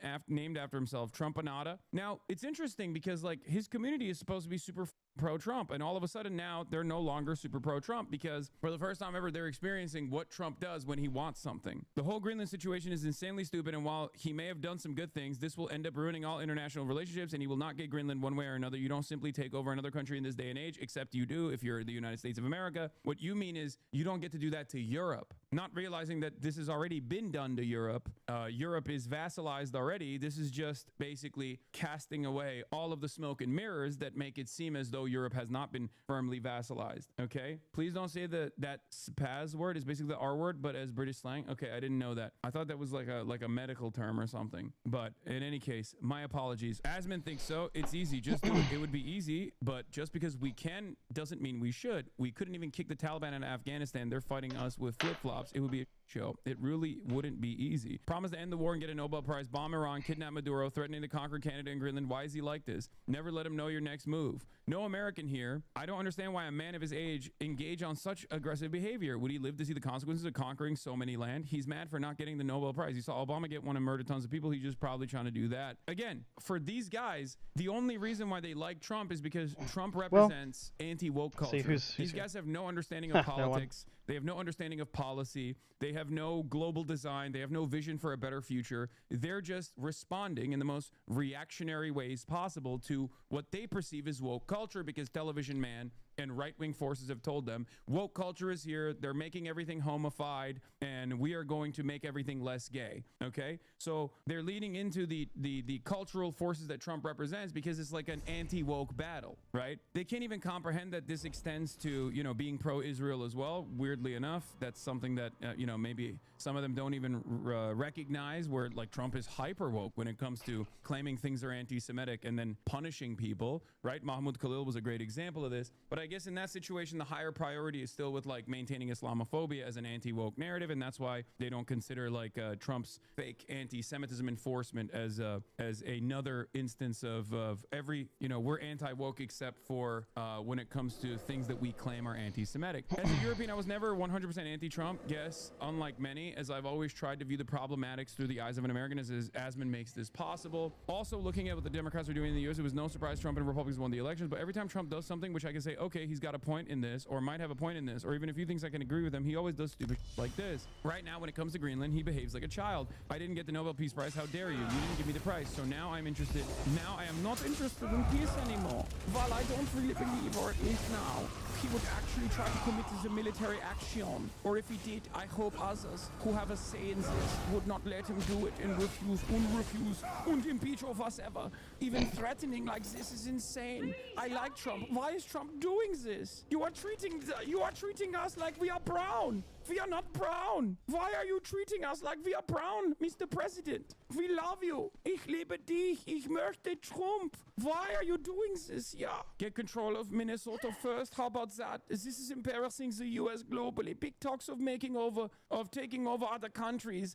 That he doesn't even control our states of the United States. Way to make sure Europe and China strengthen their bond. Yeah. As a European, I was a big Trump fan. I still think he does a lot of great things, but the foreign policy sucks. America feels bipolar and unreliable now. He's picking fights with the allies and uses tariffs as a way to punish or bully. This is the guy who rolls out the red carpets for Putin's, yeah, and treats his allies as vassals he can freely humiliate. I feel like he's setting an example for other nations that international law doesn't matter, and the larger countries can invade or bully the smaller countries as long as it is in the nation's best interest. Yeah, based, sehr good, yeah. Your president is not well, do something about it. Everyone was in such an uproar at the Democrats allowing Biden to be unfit for so long. Yet here we are. You can cut the hypocrisy. Bro, are you winning?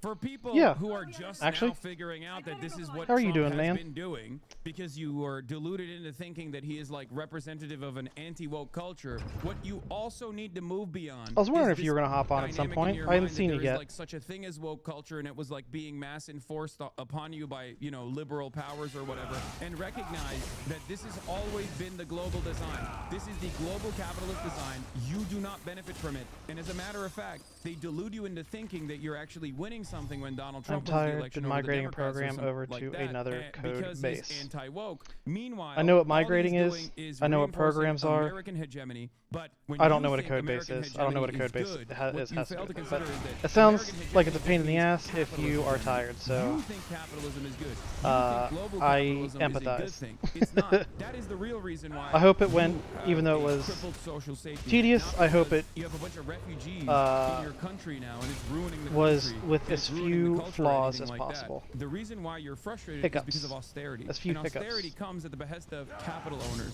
European capital owners that demand that European leaders are servile to the interests of the protectorate of global capital, which is the United States of America. That is the real problem here.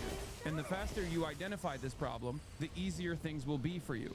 Otherwise, you will constantly find yourself whipped up into a frenzy in a moment of panic over and over again, thinking, why is this happening? I don't understand. Trump was the great Trump was going to do, Trump was going to bring about American prosperity. He was going to bring about European prosperity. He was actually invested in white culture, our shared culture. He was going to do white supremacy. It's not. That's not a real thing, okay? It's just marketing for dumb. Don't be a dumb. Stop being a dumb.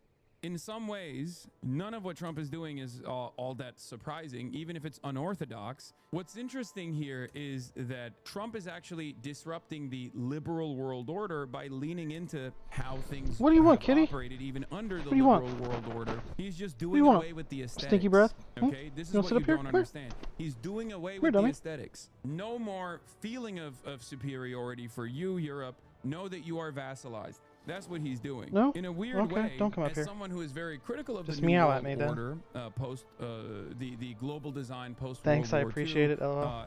as someone who firmly and genuinely, legitimately believes The that countries should minimal develop amount sovereignty, of countries should IT have moved in the experience direction I of have socialism in their own is versions, that in their own migrations ways, that would have been infinitely can more beneficial for the working class in these European become countries, a as opposed severe to the headache in a American very back short design period of time. of the entire world. As someone who So- recognized that as yet another vehicle of extraction of I get it. natural resources and labor power from the periphery, from the global South nations, third world nations. This is what America has always done. This is what Europe has always played a role in. It's just that in the past, the NATO Atlanticists, the liberals, would at least make it seem as though Europe had some kind of sovereignty. He's just giving the game away. He's saying, no, you don't actually have sovereignty. I can do whatever the fuck I want. The more Trump postures like this, the more people start realizing that this design was not really beneficial for these liberal nation states as well. I hope you guys do understand what's going on here. I hope you guys understand what's happening, okay? I mean, people here, people who have been here are already aware of this, right? Because I had someone in here earlier saying that the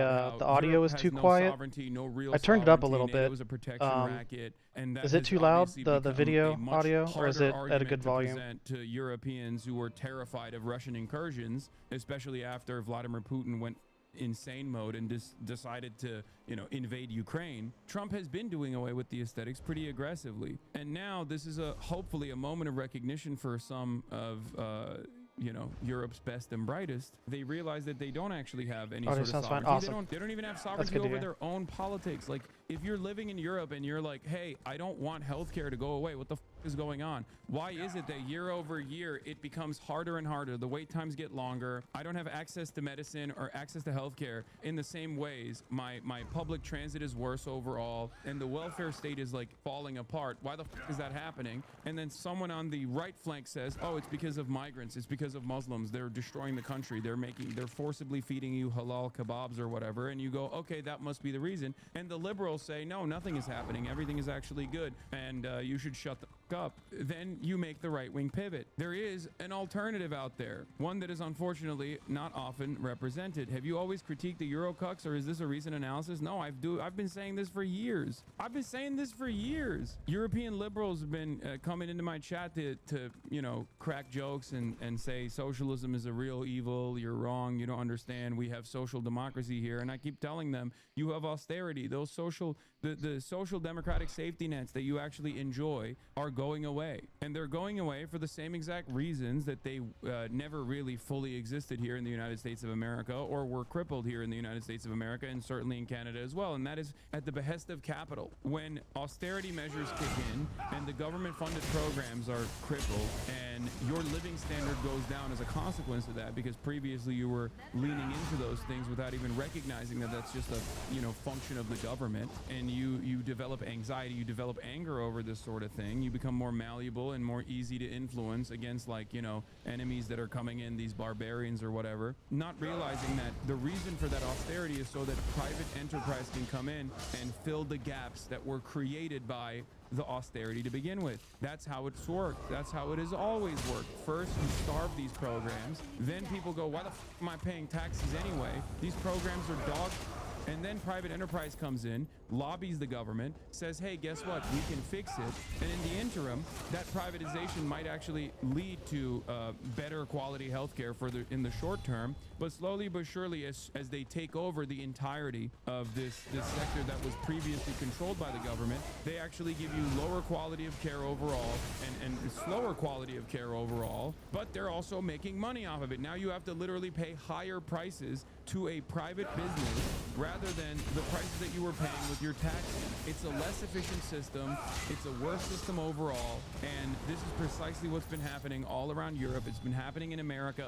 That's why I always used to tell European liberals, like, you don't understand. If you don't move in the left, if you don't move fast in the leftward direction, if you don't organize against what's coming, this austerity and the anger that it causes is going to make people even more reactionary. And then fascists are going to come and fascists are going to take over European countries. In Still some can't ways, stand Hassan. in Western liberal capitalist countries, the same forces What about of it, like, capital are doing specifically? the exact same kind of the exact same measures. This was my analysis after Labor won, and the EU chatters were eating my ass. They were like, you're wrong, you're wrong. Labor is actually going to save the British government. There were plenty of UK chatters and European liberals that were saying, like, see, we're different than America. Labor won, it's going to be different. And I was like, no, this is what happens when, you know, a Democrat wins and doesn't actually do anything to fix any of these problems. Hassan, you are correct. However, don't generalize all of us from the EU. We don't like what's happening and haven't been since 2016 and even before the Bush administration. We're not stupid. Don't give any thought or pause to those stupid, loud minorities. Call them dumb. Call it a day. We love you. No, exactly. No, I don't,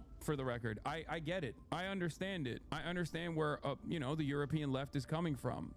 Trust me. I have a lot of sympathy for people who see right from wrong, who recognize exactly what's going on, who want to make change, who want to organize in the direction of socialism, okay? Hey everybody, it's Tim Miller from The Bulwark. There's a new poll out from the New York Times and Siena, and viewers of the channel know I've been picky and choosy about wanting to get into poll content. We're far away from another election. I didn't even start. You know, these things have margin of error. I didn't even start watching him until a few months ago. Comes out that I think really because I was kind of in the same boat. Because like the only knowledge of him existing that I had was like some clips on Reddit. You know what I mean?